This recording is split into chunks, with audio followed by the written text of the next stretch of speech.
जयमायि मतान्धकार भानो जयवाक्यप्रमुखाटवी कृशानो जय संश्रितसिन्धुशीत भानो जय रामानुज यादवाद्रिशृङ्गे श्रीविष्णुचित्तकुलनन्दन कल्पवल्लीं श्रीरङ्गराज हरिचन्दन योगदृश्यां साक्षात् क्षमां करुणया कमलामिवान्यां गोदामनन्यशरण शरणं प्रपद्ये उल्लासपल्लवितपालित सप्तलोके निर्वाहकोरकितनेम कटाक्षलीलां श्रीरङ्गहर्म्यतलमङ्गल दीपरेखां श्रीरङ्गराजमहिषीं श्रियमाश्रयामः। हे गोपालक हे कृपाजलनिधे हे सिन्धुकन्यापते हे कंसान्तक हे गजेन्द्र करुणापारीण हे माधवा हे रामानुज हे जगत्त्रय गुरो हे पुण्डरीकाक्षमा हे गोपीजननाथ पालय परं जानामि न त्वां विना। नीलातुङ्गस्तनगिरितटी सुप्तमुद्बोध्य कृष्णं पारार्थ्यं स्वं श्रुतिशतशिरःसिद्धमध्यापयन्ति सोच्छिष्टायां सजनिगलितं यावलात्कृत्य भूते गोदा तस्यै नमैदमिदं भूय एवास्तु भूयः। अन्नवयल पुதுவை ஆண்டாளர் அரங்கற்கு பண்டு திருப்பாவை பல்பதியம் இன்னிசையால் பாடிக் கொடுத்தாள் நற்பாமாலை பூமாலை சூடிக் கொடுத்தாளை சொல்லு சூடிக் கொடுத்த சுடற்கொடியே தொல்பாவை பாடி அருள வல்ல பல்வளையாய் நாடி நீ வெங்கடவர்க்கு என்ன விதி என்ன விம்மாட்டம் நான் கடவா வண்ணமே நல்கு கீஷ கீஷன் வெங்கும் ஆனைச்சாத்தன் கலந்து பேசின பேச்சரவம் கேட்டிலையோ பேய்ப்பெண்ணே காசும் பிறப்பும் கலகலப்ப கைப்பேத்து வாசனரங்குழலாய்ச்சியர் மத்தினால் ஓசைப்படுத்த தைரரவம் கேட்டிலையோ நாயக பெண் பிள்ளாய் நாராயணன் மூர்த்தி கேசவனை பாடவும் நீ கேட்டே கிடத்தியோ தேசமுடையாய் திரவேலோரெம்பாவாய். ஆண்டாள் திருவடிகளே ಶರಣಂ. ಶ್ರೇಯಪತಿಯಾಗಿ ಸರ್ವಶಕ್ತನಾಗಿ ಸಕಲ ಕಲ್ಯಾಣ ಗುಣ ಪರಿಪೂರ್ಣನಾಗಿ ಇರ್ತಕ್ಕಂತಹ ಪರಮಾತ್ಮನನ್ನ ಭಾಗವತರ ಮುಖೇನ ಆಶ್ರಯಣ ಮಾಡುವುದು ಆತ್ಮಸ್ವರೂಪ ಎಂಬತಕ್ಕಂತಹ ತಿರುಮಂತ್ರ ದ್ವಯದಲ್ಲಿ ಹೇಳಿದ ವಿಚಾರವನ್ನ ಆಂಡಾಳ್ ತಿರುಪ್ಪಾವೈ ದಿವ್ಯಶಾಸ್ತ್ರದ ಮೂಲಕ ನಿರೂಪಣೆ ಮಾಡುತ್ತಿದ್ದಾಳೆ. ಭಗವಂತನಿಗೆ ನಾವು ದಾಸರು ಎಂಬುದು ಎಲ್ಲಿ ಪರ್ಯವಸಾನವಾಗಬೇಕು ಎಂದರೆ ಭಾಗವತ ಆಚಾರ್ಯರಿಗೆ ನಾವು ಶೇಷಭೂತರಾದಾಗ ಮಾತ್ರ ಭಗವತ್ ಶೇಷತ್ವ ನೆಲೆ ನಿಲ್ಕುಂ ಎನ್ನುತ್ತಾರೆ ಪೂರ್ವಾಚಾರ್ಯಗಳೆಲ್ಲರೂ ಕೂಡ. ನಾನು ಪರಮಾತ್ಮನಿಗೆ ದಾಸ ಎಂಬುದು ಯಾವಾಗ ಪರಿಪೂರ್ಣವಾಗಿ ಸಿದ್ಧಿಸುತ್ತದೆ ಎಂದರೆ ಭಾಗವತೋತ್ತಮರಿಗೂ ಆಚಾರ್ಯರಿಗೂ ಪರತಂತ್ರನಾಗಿ ದಾಸಭೂತನಾಗಿ ಅವರ ಸೇವೆ ಮಾಡಿದಾಗ ಮಾತ್ರವೇ ನಾವು ಪರಮಾತ್ಮನಿಗೆ ದಾಸ ಎಂಬುದು ಸಿದ್ಧಿಸುತ್ತದೆ ಎಂಬುದನ್ನು ಆಳ್ವಾರ್ಗಳೆಲ್ಲ ಗಾನ ಮಾಡ್ತಾರೆ. ಪರಮಾತ್ಮನ ಮುಂದೆ ನಿಂತು ಆಳ್ವಾರ್ ಆತ್ಮ ಸಮರ್ಪಣೆಯನ್ನು ಮಾಡಿಕೊಳ್ತಾರೆ. ಪರಮಾತ್ಮ, ಈ ಆತ್ಮವಸ್ತು ನಿನ್ನದು, ನಿನಗೆ ದಾಸಭೂತವಾದದ್ದು. ಈ ಶರೀರ, ಈ ಆತ್ಮ, ಮನಸ್ಸು ಎಲ್ಲವೂ ಕೂಡ ನಿನ್ನದು. ಆತ್ಮವಸ್ತು ನಿನ್ನ ಸ್ವತ್ತು, ನೀನು ಸ್ವಾಮಿ ಎಂಬುದಾಗಿ ಪರಮಾತ್ಮನ ಮುಂದೆ ನಿಂತು ಆತ್ಮವಸ್ತುವನ್ನ ಪರಮಾತ್ಮನಿಗೆ ಸಮರ್ಪಣೆ ಮಾಡಿದ್ರು ತಿರುಪ್ಪಾಣಾಳ್ವಾರ್. ಅದುವರೆವಿಗೂ ಪರಮಾತ್ಮನನ್ನ ದೇವಾಲಯದಲ್ಲಿ ದರ್ಶನ ಮಾಡಿದವರೇ ಅಲ್ಲ. ಅಂತ್ಯಕುಲದಲ್ಲಿ ಹುಟ್ಟಿದವರಾದ್ದರಿಂದ ಕಾವೇರಿಯ ಆಚೆ ದಡದಲ್ಲಿ ನಿಂತು ವೀಣೆಯನ್ನು ಕೈಯಲ್ಲಿ ಹಿಡಿದು ಪ್ರತಿನಿತ್ಯವೂ ಕೂಡ ಶ್ರೀರಂಗನಾಥನನ್ನ ಸ್ತೋತ್ರ ಮಾಡುತ್ತಿದ್ದವರು ಸ್ವಾಮಿ ತಿರುಪ್ಪಾಣಾಳ್ವಾರ್. ಪರಮಾತ್ಮ ಲೋಕಸಾರಂಗ ಮುನಿಗಳ ಮುಖೇನ ಒಂದು ವ್ಯಾಜವನ್ನ ಇಟ್ಟು ಅವರನ್ನ ಆ ರಂಗನಾಥನನ್ನ ಆರಾಧನೆ ಮಾಡತಕ್ಕಂತಹ ಲೋಕಸಾರಂಗ ಮುನಿಗಳ ಭುಜದಲ್ಲಿ ಆ ತಿರುಪ್ಪಾಣಾಳ್ವಾರರನ್ನ ಗರ್ಭಗೃಹದ ಒಳಗೆ ವಿಜಯ ಮಾಡಿಸಿಕೊಂಡು ಬರುವಂತೆ ನಿಯಮನವನ್ನು ಮಾಡಿಬಿಟ್ಟ. ಬ್ರಾಹ್ಮಣೋತ್ತಮರಾದ ಲೋಕಸಾರಂಗ ಮಹಾಮುನಿಗಳು ಅಲ್ಲಿ ಕಾವೇರಿಯ ದಡದಲ್ಲಿ ನಿಂತಿದ್ದಂತಹ ತಿರುಪ್ಪಾಣಾಳ್ವಾರರನ್ನ ತಮ್ಮ ಭುಜದಲ್ಲಿ ವಿಜಯ ಮಾಡಿಸಿಕೊಂಡು ರಂಗನಾಥನ ಸನ್ನಿಧಾನಕ್ಕೆ ಕರೆದು ತರ್ತಾರೆ. ಆದ್ದರಿಂದಲೇ ಅವರಿಗೆ ಮುನಿವಾಹನರ್ ಎಂಬುದಾಗಿ ಒಂದು ಬಿರುದು ತಿರುಪ್ಪಾಣಾಳ್ವಾರ್ಗೆ. ಲೋಕಸಾರಂಗಳ ಮುನಿಗಳು ಅವರಿಗೆ ವಾಹನವಾದರಲ್ಲವ, ಆದ್ದರಿಂದ ಅವರಿಗೆ ಲೋಕಸಾರಂಗ ಮುನಿ ಎಂಬುದಾಗಿ ನಾಮಕರಣ. ಸ್ವಾಮಿ ವೇದಾಂತ ದೇಶಿಕರು ಅಮಲನಾದಿ ಪಿರಾನ್ಗೆ ಅದ್ಭುತವಾದ ವ್ಯಾಖ್ಯಾನವನ್ನು ರಚನೆ ಮಾಡಿದ್ದಾರೆ. 4000 ದಿವ್ಯ ಪ್ರಬಂಧಕ್ಕೂ ವ್ಯಾಖ್ಯಾನ ಮಾಡಿದವರು ವ್ಯಾಖ್ಯಾನ ಚಕ್ರವರ್ತಿಗಳಾದ ಸ್ವಾಮಿ ಪೆರಿಯವಾಚಾನ್ ಪಿಳ್ಳೈ. 4000 ದಿವ್ಯ ಪ್ರಬಂಧಕ್ಕೆ ಅದರಲ್ಲಿ ಕೆಲವು ದಿವ್ಯ ಪ್ರಬಂಧಗಳಿಗೆ ಬೇರೆ ಬೇರೆ ಆಚಾರ್ಯರುಗಳು ವ್ಯಾಖ್ಯಾನ ಮಾಡಿದ್ದಾರೆ. ತಿರುವಾಯ್ಮೊಳಿ, ತಿರುವಿರುತ್ತಂ ಈ ಗ್ರಂಥಗಳಿಗೆ ಸ್ವಾಮಿ ನಂಪಿಳ್ಳೈ ವಿಶೇಷ ವ್ಯಾಖ್ಯಾನ. ಹಾಗೆ ತಿರುವಿನಂದಾಂಡಂ ಆ ಗ್ರಂಥಕ್ಕೆ ಪರಾಶರ ಭಟ್ಟರ ವ್ಯಾಖ್ಯಾನ ಉಂಟು. ಕಣ್ಣಿನುಣ್ಸಿರುತ್ತಾಂಗೆ ಪೆರಿಯವಾಚಾನ್ ಪಿಳ್ಳೈ ವ್ಯಾಖ್ಯಾನ, ವೇದಾಂತ ದೇಶಿಕರ ವ್ಯಾಖ್ಯಾನ, ಅಳಿಯ ಮಣವಾಳ ಪೆರುಮಾಳ್ ನಾಯನರ ವ್ಯಾಖ್ಯಾನ. ಹೀಗೆ ಕೆಲವು ಪ್ರಬಂಧಗಳಿಗೆ ವಿಶೇಷವಾಗಿ ಬೇರೆ ಬೇರೆ ಆಚಾರ್ಯರುಗಳು ಕೂಡ ವ್ಯಾಖ್ಯಾನವನ್ನ ರಚನೆ ಮಾಡಿದ್ದಾರೆ. ಸ್ವಾಮಿ ವೇದಾಂತ ದೇಶಿಕರು ಅಮಲನಾದಿಪಿರಾನ್ ಎಂಬ ತಿರುಪ್ಪಾಣಾಳ್ವಾರರ ಗ್ರಂಥಕ್ಕೆ ವ್ಯಾಖ್ಯಾನವನ್ನು ರಚನೆ ಮಾಡಿ ಅದಕ್ಕೆ ಏನು ಹೆಸರು ಕೊಟ್ಟರು? ಅಮಲನಾದಿಪಿರಾನ್ ವ್ಯಾಖ್ಯಾನ ಅಂತ ಹೇಳದೇ ಇಲ್ಲ. ಇನ್ಯಾವ ವ್ಯಾಖ್ಯಾನ? ಮುನಿವಾಹನ ಭೋಗಂ. ಸ್ವಾಮಿ ವೇದಾಂತ ದೇಶಿಕರ ವ್ಯಾಖ್ಯಾನಕ್ಕೆ ಏನು ಹೆಸರು? ಮುನಿವಾಹನ ಭೋಗಂ ಎಂಬುದಾಗಿ ಹೆಸರು ಕೊಟ್ಟರು. ಆ ರೀತಿ ಆ ತಿರುಪ್ಪಾಣಾಳ್ವಾರ್ ಶ್ರೀರಂಗನಾಥನ ಸನ್ನಿಧಾನಕ್ಕೆ ಬಂದು ಎಂದೂ ಆಲಯದಲ್ಲಿ ಪರಮಾತ್ಮನನ್ನ ಕಂಡವರಲ್ಲ. ಅವರಿಗೆ ಆಲಯ ಪ್ರವೇಶ ನಿಷಿದ್ಧ. ಹಾಗಿರುವಾಗ ಆ ಆಲಯ ಪ್ರವೇಶ ನಿಷಿದ್ಧವಾಗಿದ್ದರಿಂದ ಪರಮಾತ್ಮನ ದರ್ಶನ ಪಡೆಯುವ ಭಾಗ್ಯವಿಲ್ಲ. ಆದರೆ ಈಗ ರಂಗನಾಥನೇ ಇವರಿಗೆ ಆಹ್ವಾನವನ್ನು ಕೊಟ್ಟು ತನ್ನ ಸನ್ನಿಧಾನದವರೆಗೂ ಬರುವಂತೆ ಅವರಿಗೆ ಆಹ್ವಾನವನ್ನು ಕೊಟ್ಟ. ಬರ್ತಾರೆ, ಪರಮಾತ್ಮನ ದರ್ಶನ ಮಾಡ್ತಾರೆ, ಆತ್ಮವನ್ನ ಶ್ರೀರಂಗನಾಥನ ಚರಣಾರವಿಂದಗಳಲ್ಲಿ ಸಮರ್ಪಣೆ ಮಾಡ್ತಾರೆ. ಕೂಡಲೇ ರಂಗನಾಥ ಏನು ಮಾಡ್ದ ಅಂತ ಕೇಳಿದ್ರು. ತಿರುಪ್ಪಾಣಾಳ್ವಾರ್ ಬಂದಿದ್ದಾರೆ, ಪರಮಾತ್ಮ ಆಹ್ವಾನ ಕೊಟ್ಟ, ಮುನಿಗಳು ವಿಜಯ ಮಾಡಿಸಿಕೊಂಡು ಬಂದ್ರು, ರಂಗನಾಥನ ಸನ್ನಿಧಾನದಲ್ಲಿ ನಿಂತು ಆತ್ಮ ಸಮರ್ಪಣೆ ಮಾಡಿದ್ದಾರೆ. ಕೂಡಲೇ ಶ್ರೀರಂಗನಾಥ ಏನು ಮಾಡ್ದ ಅಂತ ಕೇಳಿದ್ರು. ಪೆರಿಯವಾಚಾನ್ ಪಿಳ್ಳೈ ಅಮರನಾದಿಪಿರಾನ್ ವ್ಯಾಖ್ಯಾನದ ಅವತಾರಿಕೆಯಲ್ಲಿ ಅದ್ಭುತವಾಗಿ ತಿಳಿಸ್ತಾರೆ. ಪರಮಾತ್ಮ ಏನು ಮಾಡ್ದ ಅಂದ. ತಿರುಪ್ಪಾಣಾಳ್ವಾರರ ಆತ್ಮ ಪರಮಾತ್ಮನಿಗೆ ಸಮರ್ಪಣೆ ಆದ ಕೂಡಲೇ ಪರಮಾತ್ಮ ತಿರುಪ್ಪಾಣಾಳ್ವಾರರನ್ನ ಭಾಗವತೋತ್ತಮರಿಗೆ ಒಪ್ಪಿಸ್ಬಿಟ್ನಂತೆ. ಯಾರ ಕೈಗೆ ಕೊಟ್ಟ? ನಾನು ನಿನಗೆ ದಾಸ ಅಂದ್ರು ತಿರುಪ್ಪಾಣಾಳ್ವಾರ್. ಕೂಡಲೇ ಪರಮಾತ್ಮ ಏನ್ ಮಾಡ್ದ? ಅವನ ಭಕ್ತರಾದವರಿಗೆ ಭಾಗವತೋತ್ತಮರಿಗೆ ಇವನು ನಿಮಗೆ ದಾಸ ಅಂತ ಅವ್ರಿಗೆ ಒಪ್ಪಿಸ್ಬಿಟ್ನಂತೆ ಶ್ರೀರಂಗನಾಥ.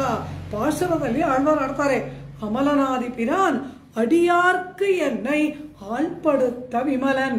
ನಿನಗೆ ದಾಸನಾಗಿ ಮಾಡ್ಕೊಳ್ಳಿಲ್ಲ, ಅಡಿಯಾರ್ಕ್ ನಿನ್ನ ದಾಸರಿಗೆ ಆಳ್ಪಡುತ್ತ ನನ್ನನ್ನ ದಾಸನಾಗಿ ಮಾಡಿದಂತಹ ವಿಮಲನ್ ಪರಮ ಮಂಗಳಕರವಾದಂತಹ ಹೃದಯವನ್ನು ಉಳ್ಳವನೇ, ಕೃಪೆಯನ್ನು ಉಳ್ಳವನೇ, ಪರಿಶುದ್ಧನಾದವನೇ ಎಂದು ಬಿಟ್ರು. ಏನು ಪಾರಿಶುದ್ಧ್ಯ? ಯಾರಾದರೂ ಒಂದು ಪದಾರ್ಥ ನಮಗೆ ಕೊಟ್ಟರೆ ಅದು ಚೆನ್ನಾಗಿದ್ರೆ ಇದನ್ನ ಯಾರಿಗೂ ಕೊಡೋಲ್ಲ, ಇದು ನನಗೆ ಅಂತೀವಿ. ಆದರೆ ಪರಮಾತ್ಮ ಏನು ಮಾಡ್ದ? ಉತ್ಕೃಷ್ಟವಾಗಿ ಕೌಸ್ತುಭ ರತ್ನಕ್ಕೆ ತುಲ್ಯವಾದದ್ದು ಜೀವಾತ್ಮ ತತ್ವ. ಮಣಿವರ ಇವ ಶೌರೇಹೇ ನಿತ್ಯ ಹೃದಯೋಪಿ ಜೀವ ಎನ್ನುತ್ತಾರೆ ಸ್ವಾಮಿ ವೇದಾಂತ ದೇಶಿಕರ್ ಅವರ ಅಧಿಕಾರ ಸಂಗ್ರಹದಲ್ಲಿ. ಆ ರೀತಿ ಆ ಕೌಸ್ತುಭ ಮಣಿಯಂತೆ ಇರ್ತಕ್ಕಂತಹದ್ದು ಜೀವಾತ್ಮ. ಅದು ಪರಮಾತ್ಮನಿಗೆ ಸಿಕ್ಕಿದ ಕೂಡಲೇ ಪರಮಾತ್ಮ ಏನ್ ಮಾಡ್ದ? ಅಡಿಯಾರ್ಕ್ ಎನ್ನೈ ಅಳ್ಪಡುತ್ತ ವಿಮಲನ್.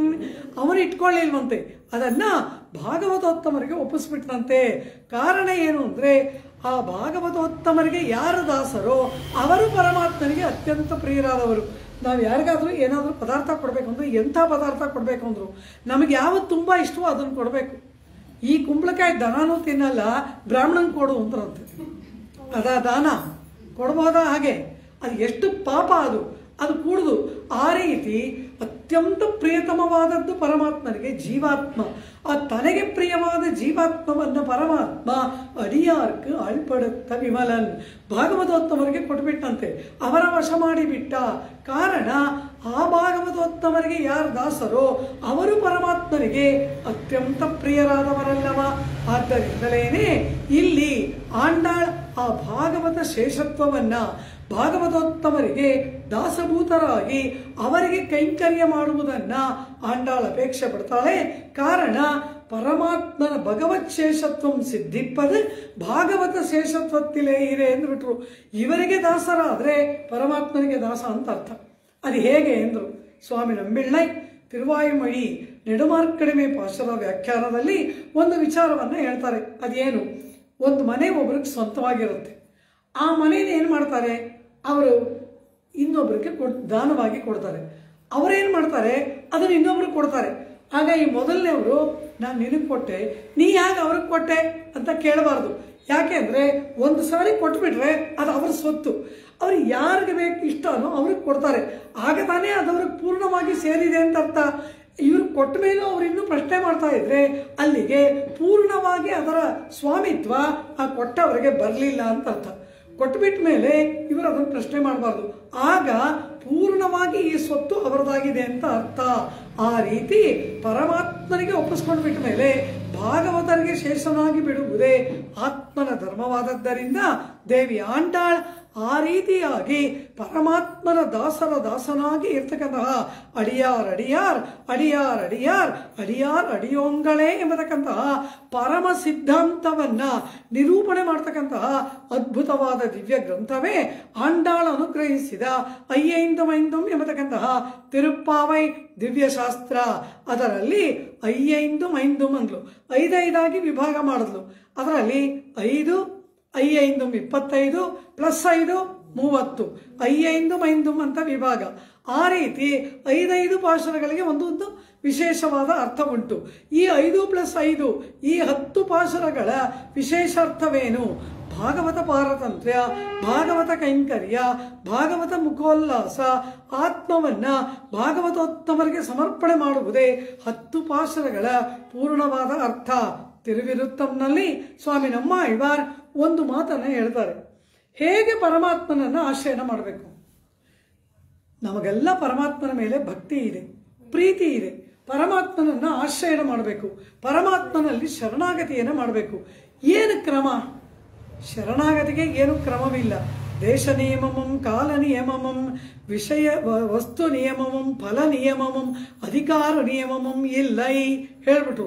ಯಾರು ಬೇಕಾದರೂ ಶರಣಾಗತಿ ಮಾಡ್ಬೋದು, ಎಲ್ಲಿ ಬೇಕಾದರೂ ಮಾಡ್ಬೋದು, ಯಾವ ಸಮಯದಲ್ಲಿ ಬೇಕಾದರೂ ಮಾಡ್ಬೋದು, ಹೇಗೆ ಬೇಕಾದರೂ ಮಾಡ್ಬೋದು. ಆದರೆ ಒಂದೇ ಒಂದು ನಿಯಮ ಅಂದ್ಬಿಟ್ರು, ವಿಷಯ ನಿಯಮವೇ ಉಳ್ಳದೆ. ಯಾರನ್ನ ಕುರಿತು ಶರಣಾಗತಿ ಮಾಡಬೇಕೋ ಅದು ತಿಳ್ಕೋಬೇಕು. ಕಂಡ ದೇವತೆಗಳಲ್ಲೆಲ್ಲ ಶರಣಾಗತಿ ಅಲ್ಲ, ಶ್ರೀಯಪ್ಪತಿಯಾದ ನಾರಾಯಣನಲ್ಲಿ ಮಾತ್ರ ಶರಣಾಗತಿ. ಇನ್ನು ಯಾವ ಪ್ರದೇಶದಲ್ಲಾದರೂ ಮಾಡು, ಯಾವ ಸಮಯದಲ್ಲಾದರೂ ಮಾಡು, ಯಾವ ಫಲಕ್ಕಾಗಿ ಬೇಕಾದರೂ ಮಾಡು, ಹೇಗೆ ಬೇಕಾದರೂ ಮಾಡು. ಆದರೆ ಕಂಡ ದೇವತೆಗಳಲ್ಲಿ ಶರಣಾಗತಿ ಮಾಡಬೇಡ. ನಾರಾಯಣನೇ ನಮಕ್ಕೇ ಬರೆದರುವಾರ್. ಆ ವಿಷಯ ನಿಯಮವೇ ಉಳ್ಳದು ಎಂದು ಬಿಟ್ರು. ಆ ರೀತಿ ಶ್ರೀಯಪ್ಪತಿಯಾದ ನಾರಾಯಣನೊಬ್ಬನೇ ಸರ್ವಲೋಕ ಶರಣ್ಯನಾದವನು. ಉಳಿದವರೆಲ್ಲರೂ ಕೂಡ ಅವರವರಿಗೆ ಅವರವರ ಪರಿವಾರಕ್ಕೆ ಶರಣ್ಯರು.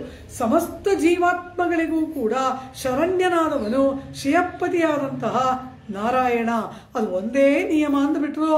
ಆ ರೀತಿ ಆ ಪರಮಾತ್ಮನಲ್ಲಿ ಶರಣಾಗತಿ ಮಾಡಬೇಕಾದ್ರೆ ಹೇಗೆ ಮಾಡಬೇಕು, ಹೇಗೆ ಮಾಡಿದ್ರೆ ಪರಮಾತ್ಮನಿಗೆ ಪ್ರಿಯವಾಗುತ್ತೆ ಎಂದರು. ಗೀತೆಯಲ್ಲಿ ಕೃಷ್ಣ ಹೇಳ್ಬಿಟ್ಟ, ಸರ್ವಾನ್ ಧರ್ಮಾನ್ ಪರಿತ್ಯಜ್ಯ ಮಾಮೇಕಂ ಶರಣಂ ವ್ರಜ. ಅದೇನೇನು ಇನ್ನು ಸ್ವಪ್ರವೃತ್ತಿಗಳಿದೆಯೋ ಅದನ್ನೆಲ್ಲ ಬಿಟ್ಬಿಟ್ಟು ನನ್ನನ್ನೇ ಶರಣ ಹೊಂದು ಅಂತ ಅವನೊಂದು ನಿಯಮ ಹೇಳ್ದ. ಅಂದರೆ ನಾನು ಮಾಡ್ಕೋತೀನಿ, ನನ್ನ ಕೈಲಾಗುತ್ತೆ, ನನ್ನ ಆತ್ಮದ ಶ್ರೇಯಸ್ಸನ್ನು ನಾನೇ ನೋಡ್ಕೋತೀನಿ ಎಂಬ ಅಹಂಕಾರ ಮಮಕಾರವನ್ನು ಬಿಟ್ಬಿಡು. ನಿನ್ನ ಕೈಯಲ್ಲಿ ನಿನ್ನ ಶ್ರೇಯಸ್ಸನ್ನು ಸಾಧನೆ ಮಾಡ್ಕೊಳ್ಳೋಕ್ಕಾಗೋಲ್ಲ, ಎಲ್ಲವನ್ನ ಬಿಟ್ಟು ನನ್ನ ಕಾಲನ್ನು ಹಿಡಿ ಅಂತ ಕೃಷ್ಣ ಹೇಳ್ದ. ಬಿಟ್ಟು ಹಿಡಿ ಎಂಬುದು ಕೃಷ್ಣ ಹೇಳಿದ ನಿಯಮ. ರಾಮ ಅದನ್ನೂ ಹೇಳಲಿಲ್ಲ. ಸಕೃದೇವ ಪ್ರಪನ್ನಾಯ ತವಾಸ್ಮೀತಿ ಚ ಯಾಚತೆ. ನಾನು ನಿನ್ನವನು ಅಂತ ಬಾಯಲ್ಲಿ ಹೇಳಪ್ಪ, ನಾನು ನಿನಗೆ ಅನುಗ್ರಹ ಮಾಡ್ತೀನಿ ಅಂದ್ಬಿಟ್ಟ ಶ್ರೀರಾಮಚಂದ್ರ. ಈ ರೀತಿ ಆದರೆ ಸ್ವಾಮಿ ನಮ್ಮ ಆಳ್ವಾರ್ ಅವರು ಒಂದು ಮಾತು ಹೇಳ್ತಾರೆ ತಿರುವಿರುತ್ತಂ ಗ್ರಂಥದಲ್ಲಿ. ಏನು ಹೇಳ್ತಾರೆ? ವೇದಂ ವಲ್ಲಾರ್களை கொண்டு விண்ணோர் பெருமான் திருப்பாதம் பணிந்து. ವೇದಂ ವಲ್ಲಾರ್களை கொண்டு ವಿಣ್ಣೋರ್ ಪೆರುಮಾನ್ ತಿರುಪಾದಂ ಪಣಿಂದು ಎಂಬುದಾಗಿ ಹೇಳ್ತಾರೆ. ಇಲ್ಲಿ ಹಂತ ಹಂತವಾಗಿ ಕ್ರಮವಾಗಿ ಪಡಿಪಡಿಯಾಗ ಮೆಟ್ಟಿಲಾಗಿ ಪರಮಾತ್ಮನನ್ನು ಆಶ್ರಯ ಮಾಡುವ ಕ್ರಮವನ್ನ ಒಂದೇ ವಾಕ್ಯದಲ್ಲಿ ಸ್ವಾಮಿ ನಮ್ಮ ಆಳ್ವಾರ್ ನಿರೂಪಣೆ ಮಾಡಿಬಿಟ್ರು. ವೇದಂ ವಲ್ಲಾರ್ಗಳ್ ಅಂದ್ರೆ ಏನು? ವೇದದ ಅಂತರಾರ್ಥವನ್ನ ರಹಸ್ಯಾರ್ಥವನ್ನ ಅರಿತವರು. ಆ ವೇದಗಳ ರಹಸ್ಯಾರ್ಥವನ್ನ ಅರಿಯೋದು ಅಂದ್ರೆ ಏನು? 4 ವೇದಗಳು ವಿಸ್ತಾರವಾಗಿದೆ. ಆ 8 ವೇದಗಳನ್ನು ಪೂರ್ಣವಾಗಿ ಅರಿಯುವುದಕ್ಕೆ ಸಾಧ್ಯವಾ? ಏನು ಬೇಕು ನಮಗೆ? ಆ ವೇದದಲ್ಲಿ ಅಡಗಿರ್ತಕ್ಕಂತಹ ರಹಸ್ಯಾರ್ಥ ಏನು ಅದನ್ನು ತಿಳ್ಕೊಳ್ಬೇಕು. ವೇದ ಪ್ರತಿಪಾದ್ಯನಾದವನು ಶ್ರೀಮನ್ನಾರಾಯಣ, ಇದನ್ನು ತಿಳ್ಕೊಳ್ಬೇಕು. ಯಾರು ಶ್ರೀಮನ್ನಾರಾಯಣನೇ ಪರತತ್ವ ಸರ್ವಲೋಕ ಶರಣ್ಯ ಎಂಬುದಾಗಿ ಯಾರು ತಿಳಿದುಕೊಳ್ತಾರೆ ಅವರು ವೇದಂ ವಲ್ಲಾರ್ಗಳ್. ವೇದವನ್ನೆಲ್ಲ ಬಲ್ಲವರು ಅಂದರೆ ವೇದದ ಅಂತರಾರ್ಥವಾದ ಶ್ರೀಮನ್ನಾರಾಯಣನನ್ನು ಅರಿತವರು. ಇವರುಗಳು ಭಾಗವತೋತ್ತಮರು, ವೈಷ್ಣವರು. ಈ ವೇದಂ ವಲ್ಲಾರ್ಗಳ್ ಈ ಭಾಗವತೋತ್ತಮರನ್ನ ಕೊಂಡು ಅಂದ್ರೆ ಅವರನ್ನ ಮುಂದಿಟ್ಟುಕೊಂಡು. ವಿಣ್ಣೋರ್ ಪೆರುಮಾನ್. ವಿಣ್ಣೋರ್ ಅಂದ್ರೆ ಯಾರು? ಶ್ರೀ ಮಹಾಲಕ್ಷ್ಮಿ, ಶ್ರೀದೇವಿ, ಭೂದೇವಿ, ನೀಲಾದೇವಿ, ಅನಂತಗರುಡ, ವಿಶ್ವಕ್ಸೇನಾದಿ ಸಮಸ್ತ ನಿತ್ಯ ಸೂರ್ಯಗಳಿದಾರಲ್ಲ ಪರಮಾತ್ಮನ ದ್ವಾರಪಾಲಕರು. ಇವರೆಲ್ಲರೂ ಕೂಡ ವಿಣ್ಣೋರ್ ಅಂದರೆ ಸಂಸಾರಕ್ಕೆ ಬಾರದೆ ಅನವರತ ಪರಮಪದದಲ್ಲಿ ಇದ್ದುಕೊಂಡು ಪರಮಾತ್ಮನ ಕೈಂಕರ್ಯ ಮಾಡ್ತಾ ನಿತ್ಯಾನಂದದಲ್ಲಿ ಇರುವ ನಿತ್ಯ ಸೂರಿಗಳು ವಿಣ್ಣೋರ್. ವಿಣ್ ಅಂದ್ರೆ ಮೇಲಿನ ಲೋಕ. ವಿಣ್ಣೋರ್ ಮೇಲಿನ ಲೋಕದಲ್ಲಿ ಇರುವವರು. ವಿಣ್ಣೋರ್ ಪೆರುಮಾನ್ ಆ ನಿತ್ಯ ಸೂರಿಗಳಿಗೆ ನಾಯಕನಾಗಿ ಸ್ವಾಮಿಯಾಗಿ ಇರ್ತಕ್ಕಂತಹ ಪೆರುಮಾನ್ ಪರಮಾತ್ಮನನ್ನ ಆಶ್ರಯ ಮಾಡಬೇಕು. ಮೊದಲು ವೇದಂ ವಲ್ಲಾರ್ಗಳ್ ಅಂದ್ರೆ ಭಾಗವತೋತ್ತಮರು. ಇವರ ಮುಖೇನ ವಿಣ್ಣೋರ್ ಅನಂತಗರುಡ ವಿಶ್ವಕ್ಸೇನಾದಿಗಳನ್ನ ದ್ವಾರಪಾಲಕರನ್ನ ಆಶ್ರಯಣ ಮಾಡಬೇಕು. ಅನಂತರ ತಿರುಪಾದಂ ಅಂತಾಳೆ. ತಿರು ಶ್ರೀ ಮಹಾಲಕ್ಷ್ಮಿ ಇದ್ದಾಳೆ ಅಲ್ಲಿ ಪುರುಷಕಾರ ರೂಪಿಣಿಯಾಗಿ. ಶ್ರೀದೇವಿ, ಭೂದೇವಿ, ನೀಳಾದೇವಿ ಅವಳನ್ನ ಆಶ್ರಯಿಸಬೇಕು. ಅನಂತರ ತಿರು ಪಾದಂ ಪಣಿಂದು ಕೊನೆಗೆ ಪರಮಾತ್ಮನ ಪಾದವನ್ನ ಪಣಿಂದು. ಮೊದಲು ಭಾಗವತೋತ್ತಮರು, ಅನಂತರ ಪರಮಾತ್ಮನ ಕೈಂಕರ್ಯದಲ್ಲಿ ಇರುವ ನಿತ್ಯ ಸೂರಿಗಳು, ಅನಂತರ ಪರಮಾತ್ಮನ ಪಿರಾಟ್ಟಿಮಾರ್ಗಳ್, ಅನಂತರ ಪರಮಾತ್ಮ. ವೇದಂ ವಲ್ಲಾರ್களை ಕೊಂಡು ವಿಣ್ಣೋರ್ ಪೆರುಮಾನ್ ತಿರು ಪಾದಂ ಪಣಿಂದು ಎಂಬುದಾಗಿ 5 ವಿಷಯಗಳನ್ನ ಒಂದೇ ವಾಕ್ಯದಲ್ಲಿ ಸ್ವಾಮಿ ನಮ್ಮಾಳ್ವಾರ್ ಹೇಳಿದ್ದನ್ನ ಆಂಡಾಳ್ 30 ಪಾಶುರದಲ್ಲಿ ವಿಸ್ತಾರ ಮಾಡ್ತಾಳೆ. ಆ ಒಂದು ತಿರುವಿರುತ್ತಂ ಒಂದು ಪಾಶುರದ ಒಂದು ಸಾಲಿಗೆ ವ್ಯಾಖ್ಯಾನದಂತೆ ಇರುವುದು ತಿರುಪ್ಪಾವಯ 30 ಪಾಶುರಗಳು. ಏನು ಹೇಳ್ತಾಳೆ? ವೇದಂ ವಲ್ಲಾರ್ಗಳು ಯಾರು? ಈ 10 ಮಂದಿ. ಪುಳ್ಳುಂ ಶಿಲಂಬಿನ ಹಾಡಿಂದ ಪ್ರಾರಂಭಿಸಿ ಎಲ್ಲೇ ಇಳಂಕಿಳಿಯೇ ಪರ್ಯಂತ ಯಾರ್ಯಾರೆಲ್ಲ ಇದ್ದಾರೆ ಅವರೆಲ್ಲರೂ ಕೂಡ ವೇದಂ ವಲ್ಲಾರ್ಗಳ್ ಭಾಗವತೋತ್ತಮರು. ಒಂದು ಬಳ್ಳಿಯನ್ನ ಮರದ ಮೇಲೆ ಹಬ್ಬಿಸ್ಬೇಕಾದ್ರೆ ಆ ಬಳ್ಳಿ ಮೊದಲು ನೆಲದ ಮೇಲೆ ಬರ್ತಾ ಇರುತ್ತೆ. ಅದು ಮರಕ್ಕೆ ಹಬ್ಬಲ್ಲ, ಆಗ ಪುಟ್ಟ ಪುಟ್ಟ ಕಡ್ಡಿಗಳನ್ನು ನೆಟ್ಟು ಅದರ ಮೇಲೆ ಹಬ್ಬಿಸ್ತಾರೆ. ಸುಳ್ಳಿಕಾಲ್ ನೆಡುವ ಪೋಲೆ ಅಂತಾರೆ ಪರ್ಯವಚನ್ ಪಿಳ್ಳೈ. ಆ ಪುಟ್ಟ ಪುಟ್ಟ ಕಡ್ಡಿಗಳಂತೆ ಭಾಗವತೋತ್ತಮರು ಅದರ ಮೇಲೆ ಹಬ್ಬಿ ಆಮೇಲೆ ಮರದ ಬುಡವನ್ನು ತಲುಪಿ ಆಮೇಲೆ ಮರದ ಮೇಲೆ ಬಳ್ಳಿ ಹಬ್ಬುವ ಹಾಗೆ ಈ ಚೇತನ ಪರಮಾತ್ಮನನ್ನು ಆಶ್ರಯ ಮಾಡುವಿಕೆ. ಆ ಸುಳ್ಳಿಕಾಲ್ ಎಂಬುದಾಗಿ ಪುಟ್ಟ ಪುಟ್ಟ ಕಡ್ಡಿಗಳಂತೆ ಪರಮಾತ್ಮನ ಬಳಿಗೆ ಕೊಂಡೊಯ್ಯುವವರೇ ವೇದಂ ವಲ್ಲಾರ್ಗಳ್. 10 ಪಾಶರಗಳಲ್ಲಿ ಆಂಡಾಳ್ ಸುಪ್ರಭಾತ ಗಾರ ಮಾಡಿ ಎಚ್ಚರಿಸಗೊಳಿಸತಕ್ಕಂತಹ 10 ಮಂದಿ ಗೋಪಿಕೆಯರೇ ಆ ಭಾಗವತೋತ್ತಮರು ವೇದಂ ವಲ್ಲಾರ್ಗಳ್. ಇದಾದ ನಂತರ ನಾಯಕನಾಯ್ ನಿನ್ನ ಎಂಬಲ್ಲಿ ದ್ವಾರಪಾಲಕರಿಗೆ ಸುಪ್ರಭಾತ ಆಡ್ತಾರೆ. ಅವರೇ ವಿಣ್ಣೋರು. ಅವರು ಯಶೋಧ, ನಂದಗೋಪಾಲ, ಬಲರಾಮ ಇವರಿಗೆಲ್ಲ ಸುಪ್ರಭಾತ ಆಡ್ತಾಳಲ್ಲ. 16, 17, 18, 19, 20ನೇ ಪಾಶರದವರೆವಿಗೂ ವಿಣ್ಣೋರ್. ಅನಂತರ 21ನೇ ಪಾಶರ ಎತ್ತ ಕಲಂಗಳ್ನಲ್ಲಿ ಪರಮಾತ್ಮನೊಡನೆ ಮಾತನಾಡ್ತಾಳೆ. ಅಲ್ಲಿ ಏನ್ ಹೇಳ್ತಾಳೆ? ಪೋತ್ತಿಯಾಂ ಒಂದೋಂ ಪುಹಳ್ದು ಉನ್ನಡಿ ಪಣಿಯುಮಾ ಪೋಲೆ ಅಂತ ಪರಮಾತ್ಮನಲ್ಲಿ ಶರಣಾಗತಿ, ಅವನು ಪರಮಾತ್ಮ. ಈ ರೀತಿ ಆ ಒಂದು ವಾಕ್ಯವನ್ನ ಆಂಡಾಳ್ ವಿಸ್ತಾರವಾಗಿ ನಿರೂಪಣೆ ಮಾಡುವುದರಲ್ಲಿ ವೇದಂ ವಲ್ಲಾರ್ಗಳ್ ಎಂಬತಕ್ಕಂತಹ ಸ್ಥಾನೀಯರಾಗಿ ಇರ್ತಕ್ಕಂತಹ 10 ಮಂದಿ ಭಾಗವತೋತ್ತಮರು ಗೋಪ ಕನ್ನಿಕೆಯರಿಗೆ ದೇವಿ ಆಂಡಾಳ್ ಸುಪ್ರಭಾತವನ್ನ ಗಾನ ಮಾಡ್ತಾಳೆ. 6ನೇ ತಿರುಪ್ಪಾವೈ ದಿವ್ಯಶಾಸ್ತ್ರದ 6ನೇ ಪಾಶರ, ತಿರುಪ್ಪಾವೈ 30 ಪಾಶರದಲ್ಲಿ 6ನೇದು. ಆದರೆ ಭಾಗವತ ಸುಪ್ರಭಾತದಲ್ಲಿ ಮೊದಲನೆಯದು ಪುಳ್ಳಂ ಶಿಲಂಬಿನಹಾಣ್ ಎಂಬತಕ್ಕಂತಹ ಆ 6ನೆಯ ಪಾಶರ. ಪುಳ್ಳಂ ಶಿಲಂಬಿನಹಾಣ್ ಎಂಬುದಾಗಿ ಪ್ರಾರಂಭ ಮಾಡಿದಳಲ್ಲವಾ, ಅಲ್ಲಿ ಏನು ಹೇಳ್ತಾಳೆ ಆಂಡಾಳ್? ಪ್ರಾತಃ ಕಾಲವಾಯಿತು, ಸಖಿ ಏಳುವವಳಾಗು ಅಂತಾಳೆ.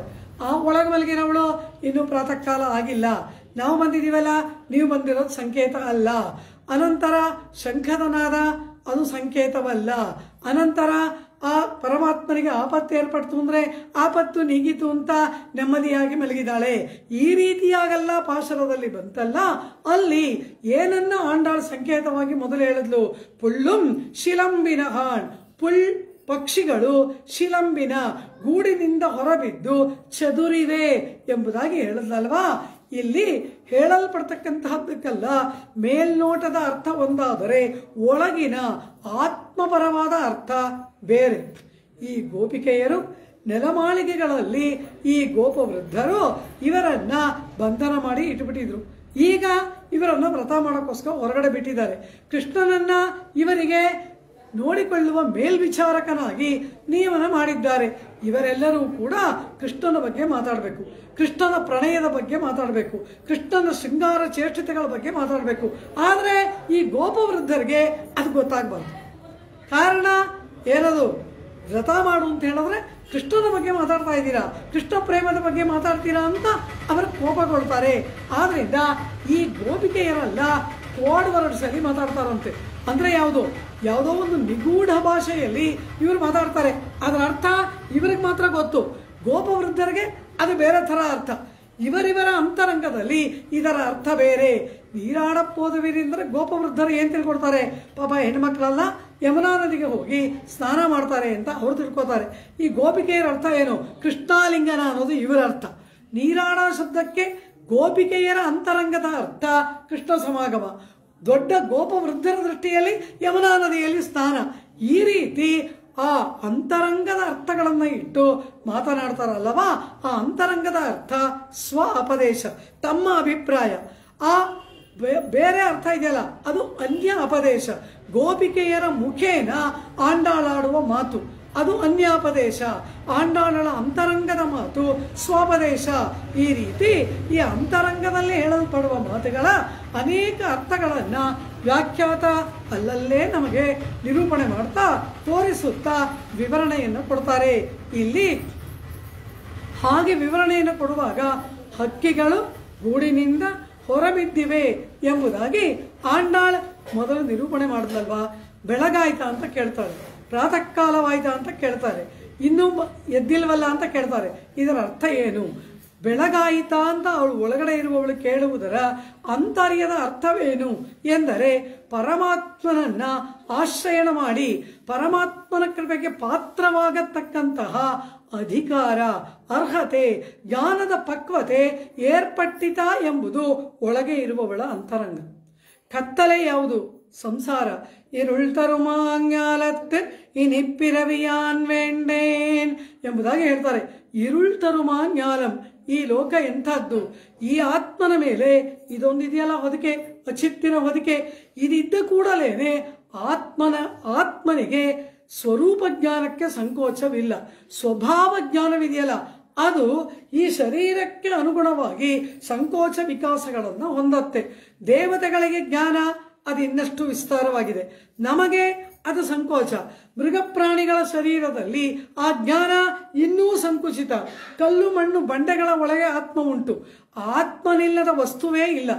ಎಲ್ಲ ಪದಾರ್ಥಗಳಲ್ಲಿ ಜೀವಾತ್ಮ ಇದ್ದಾನೆ, ಅದರ ಒಳಗಡೆ ಪರಮಾತ್ಮ ಇದ್ದಾನೆ. ತ್ರಿಪುಟಿಯಿಂದ ಬಿಟ್ಟರು ಸ್ವಾಮಿ ರಾಮಾನುಜರು ತಮ್ಮ ಶ್ರೀಭಾಷ್ಯ ಗ್ರಂಥದಲ್ಲಿ ಎಲ್ಲವೂ ಕೂಡ 3 ತತ್ವಗಳಿಂದಲೇ ಕೂಡಿರುವುದು. ಪ್ರತಿಯೊಂದು ಕೂಡ ಅದು ಯಾವ ಪದಾರ್ಥವೇ ಆಗಲಿ ಅದು ಅಚಿತ್ತಾದರೆ ಅದರೊಳಗಡೆ ಒಂದು ಚಿತ್ತು, ಆ ಚಿತ್ತಿನೊಳಗೆ ಪರಮಾತ್ಮ. ಹೀಗೆ ದೇವ ಶರೀರದಲ್ಲಿರುವ ಆತ್ಮನಿಗೆ ಸ್ವಭಾವ ಜ್ಞಾನಕ್ಕೆ ವಿಕಾಸ ಅಧಿಕ. ಆ ಋಷಿಮುನಿಗಳು ತಮ್ಮ ತಪಶಕ್ತಿಯಿಂದ ಆ ಧರ್ಮಭೂತ ಜ್ಞಾನವನ್ನ ಹೆಚ್ಚು ಹೆಚ್ಚು ವಿಸ್ತಾರ ಮಾಡಿಕೊಳ್ತಾರೆ. ಆ ಋಷಿಗಳಿಗೆ ಹಿಂದೆ ನಡೆದದ್ದು, ಮುಂದೆ ಭವಿಷ್ಯತ್ ಕಾಲದಲ್ಲಿ ಏನು ನಡೆಯುತ್ತೆ ಅದೆಲ್ಲ ಗೊತ್ತು. ಇಲ್ಲಿ ಕುಳಿತುಕೊಂಡೆ ಸ್ವರ್ಗದಲ್ಲಿ ಏನು ನಡೆಯುತ್ತೆ ಅಂತ ವಸಿಷ್ಠರು ಹೇಳ್ತಾರೆ. ಇಲ್ಲಿ ಕುಳಿತುಕೊಂಡೆ ವಿಶ್ವಾಮಿತ್ರರು ಪಾತಾಳ ಲೋಕದಲ್ಲಿ ಏನು ನಡೆಯುತ್ತೆ ಅಂತ ಹೇಳ್ತಾರೆ. ಆದರೆ ನಮಗಾಗುತ್ತಾ ಅಂದು? ವಸಿಷ್ಠರಿಗೆ ಸ್ವರ್ಗಲೋಕದಲ್ಲಿ ನಡೆಯೋದಲ್ಲ ಇಲ್ಲಿದ್ದೇ ತಿಳಿಯುತ್ತೆ. ವಿಶ್ವಾಮಿತ್ರರಿಗೆ ಇಲ್ಲಿದ್ದೇ ಮತ್ತೆ ಇನ್ನೊಂದು ಸ್ಥಳದಲ್ಲಿ ನಡೆಯುವ ವಿದ್ಯಮಾನಗಳು ತಿಳಿಯುತ್ತೆ. ಮುಂದೆ 100 ವರ್ಷ ಆದಮೇಲೆ ಏನು ನಡೆಯುತ್ತೆ ಅನ್ನೋದು ಋಷಿಗಳಿಗೆ ತಿಳಿಯುತ್ತೆ. ನಮಗೆ ತಿಳಿಯುತ್ತಾ ಅಂದ್ರು? ಇಲ್ಲ. ಕಾರಣ ಏನು? ಅವರ ಜ್ಞಾನ ಸೂರ್ಯನ ಕಿರಣ, ಸೂರ್ಯ ಅಲ್ಲಿದ್ದಾನೆ, ಸೂರ್ಯನ ಕಿರಣಗಳು ಹಾಗೆ ಬರ್ತಾ ಇದೆ. ಮಧ್ಯದಲ್ಲಿ ಒಂದು ಅಡ್ಡ ಇಟ್ಟುಬಿಟ್ರೆ ಆ ಕಿರಣ ಅಲ್ಲಿಗೆ ನಿಂತು ಹೋಗ್ಬಿಡುತ್ತೆ, ಅದು ಮುಂದೆ ಪ್ರಸಾರವಾಗೋಲ್ಲ. ಏನಾಗತ್ತೆ? ಅಲ್ಲಿ ಇಟ್ಟ ಪದಾರ್ಥದ ನೆರಳು ಬೀಳುತ್ತೆ. ಸೂರ್ಯನ ಬೆಳಕು ಬೀಳಲ್ಲ, ಅದರ ನೆರಳು ಬೀಳುತ್ತೆ. ಇಲ್ಲಿ ಕಂಬವಿದೆ, ಬೆಳಕು ಬರ್ತಾ ಇದೆ, ಆ ಬೆಳಕಿಗೆ ಇದು ಅಡ್ಡ ಆಯ್ತು, ಇಲ್ಲಿ ಕಂಬದ ನೆರಳು ಬಿತ್ತು, ಬೆಳಕು ಬೀಳಲಿಲ್ಲ. ಆ ರೀತಿ ಒಳಗಿರುವ ಆತ್ಮನ ಸ್ವಭಾವವೂ ಜ್ಞಾನ, ಸ್ವರೂಪವೂ ಜ್ಞಾನ. ಸ್ವರೂಪ ಜ್ಞಾನಕ್ಕೆ ವಿಕಾರ, ಮಾರ್ಪಾಡು ಇಲ್ಲ. ಆದರೆ ಸ್ವಭಾವ ಅಂದ್ರೆ ಅದರ ಗುಣ ಇದೆಯಲ್ಲ, ಅದು ಎಲ್ಲ ಕಡೆ ಪ್ರಸಾರವಾಗತಕ್ಕಂತಹ ವಿಭುವಾಗಿ ಇರ್ತಕ್ಕಂತಹದ್ದು. ಎಲ್ಲ ಕಡೆಗೆ ಆ ಜ್ಞಾನ ಹೋಗತ್ತೆ, ತಲುಪತ್ತೆ. ಆದರೆ ಅದಕ್ಕೊಂದು ಅಡ್ಡ ಯಾವುದು? ಈ ಶರೀರ. ಭಗವತ್ ಸ್ವರೂಪ ತಿರೋಧಾನ ಕರೀಂ ಗುಣಮಯೀಂ ಮಮ ಮಾಯಾ ಎಂಬುದಾಗಿ ಶರಣಾಗತಿ ಗದ್ಯದಲ್ಲಿ ಆಚಾರ್ಯರು ಶರೀರದ ಲಕ್ಷಣವನ್ನ ವರ್ಣನೆ ಮಾಡಿದ್ರು. ಈ ರೀತಿ ಆತ್ಮನ ಆ ವಿಭುವಾದ ಸ್ವಭಾವ ಜ್ಞಾನಕ್ಕೆ ಇದು ಅಡಚಣೆಯನ್ನು ಉಂಟು ಮಾಡೋದ್ರಿಂದ ನಮ್ಮ ಜ್ಞಾನ ನಮ್ಮ ಶರೀರಕ್ಕೆ ಮಾತ್ರ. ಕಾಲಿಗೆ ಮುಳ್ಳು ಚುಚ್ಚಿದ್ರೆ ಗೊತ್ತಾಗತ್ತೆ, ಕೈಗೆ ಬಿಸಿ ತಪ್ಪಿದ್ರೆ ಗೊತ್ತಾಗತ್ತೆ, ತಲೆ ಮೇಲೆ ಏನಾದರೂ ಬಿದ್ದರೆ ಗೊತ್ತಾಗತ್ತೆ. ಇವ್ರ ತಲೆ ಮೇಲೆ ಬಿದ್ದರೆ ನನಗೆ ಗೊತ್ತಾಗಲ್ಲ. ಕಾರಣ ಏನು? ನನ್ನ ಆತ್ಮದ ಜ್ಞಾನ ನನ್ನ ಶರೀರಕ್ಕೆ ಮಾತ್ರ ಪ್ರಸಾರ ಆಗ್ತಾ ಇದೆ. ಅದು ಈ ಶರೀರವನ್ನು ಬಿಟ್ಟು ಮತ್ತೊಂದು ಕಡೆಗೆ ಹೋಗುವುದಕ್ಕೆ ಆಗದೇ ಇರುವುದಕ್ಕೆ ಕಾರಣ ಈ ಅಚಿತ್ತು, ಈ ಮೇಲಿನ ಹೊದಿಕೆ. ಇದು ಅಡ್ಡ ಇರೋದ್ರಿಂದ ಇಲ್ಲಿ ಹೇಗೆ ಬೆಳಕು ಬರ್ತಾ ಇಲ್ಲ, ಆ ರೀತಿ ಈ ಶರೀರ ಇರೋದ್ರಿಂದ ಇದನ್ನು ದಾಟಿ ಆತ್ಮನ ಆ ಜ್ಞಾನ ಮತ್ತೊಂದನ್ನು ತಲುಪಲಾರದು. ಆದರೆ ಅದು ಯಾವಾಗ ವಿಕಾಸ ಆಗುತ್ತೆ ಅಂತ ಕೇಳಿದ್ರು. ಈಗಿದೆಯಲ್ಲ ಜ್ಞಾನ, ಆದರೆ ಋಷಿಗಳಿಗೆ ಹೇಗೆ ಸ್ವರ್ಗದಲ್ಲಿ ನಡೆಯೋದು ಗೊತ್ತಾಗುತ್ತೆ ಅಂತ ಕೇಳಿದ್ರೆ, ತಪಶಕ್ತಿಯಿಂದ ಅವರುಗಳು ತಮ್ಮ ಪಾಪವನ್ನು ಕಡಿಮೆ ಮಾಡ್ಕೊಳ್ತಾರೆ. ಕರ್ಮ ಕಡಿಮೆ ಆದಷ್ಟು ಆ ಜ್ಞಾನಕ್ಕೆ ಪ್ರಸಾರ ಅಧಿಕವಾಗುತ್ತೆ. ಈ ಕಂಬ ಇಷ್ಟು ದಪ್ಪ ಇದೆ, ಇದು ತೆಳ್ಳಗೆ ಆಗ್ತಾ ಆಗ್ತಾ ಆಗ್ತಾ ಆಗ್ತಾ ಬೆಳಕು ಬರೋದಕ್ಕೆ ಅನುಕೂಲ. ಕೊನೆಗೆ ಅದು ಪಾರದರ್ಶಕ, ಟ್ರಾನ್ಸ್ಪರೆಂಟ್ ಆಗಿಬಿಟ್ರೆ ಅದ್ರ ಮೂಲಕ ಬಂದೇ ಬಿಡುತ್ತೆ ಬೆಳಕು. ಆ ರೀತಿ ಕರ್ಮ ಅಧಿಕವಾದಷ್ಟು ಜ್ಞಾನಕ್ಕೆ ಸಂಕೋಚ ಅಧಿಕ, ಕರ್ಮ ಕಳೆದಷ್ಟು ಜ್ಞಾನಕ್ಕೆ ವಿಕಾಸ ಅಧಿಕ.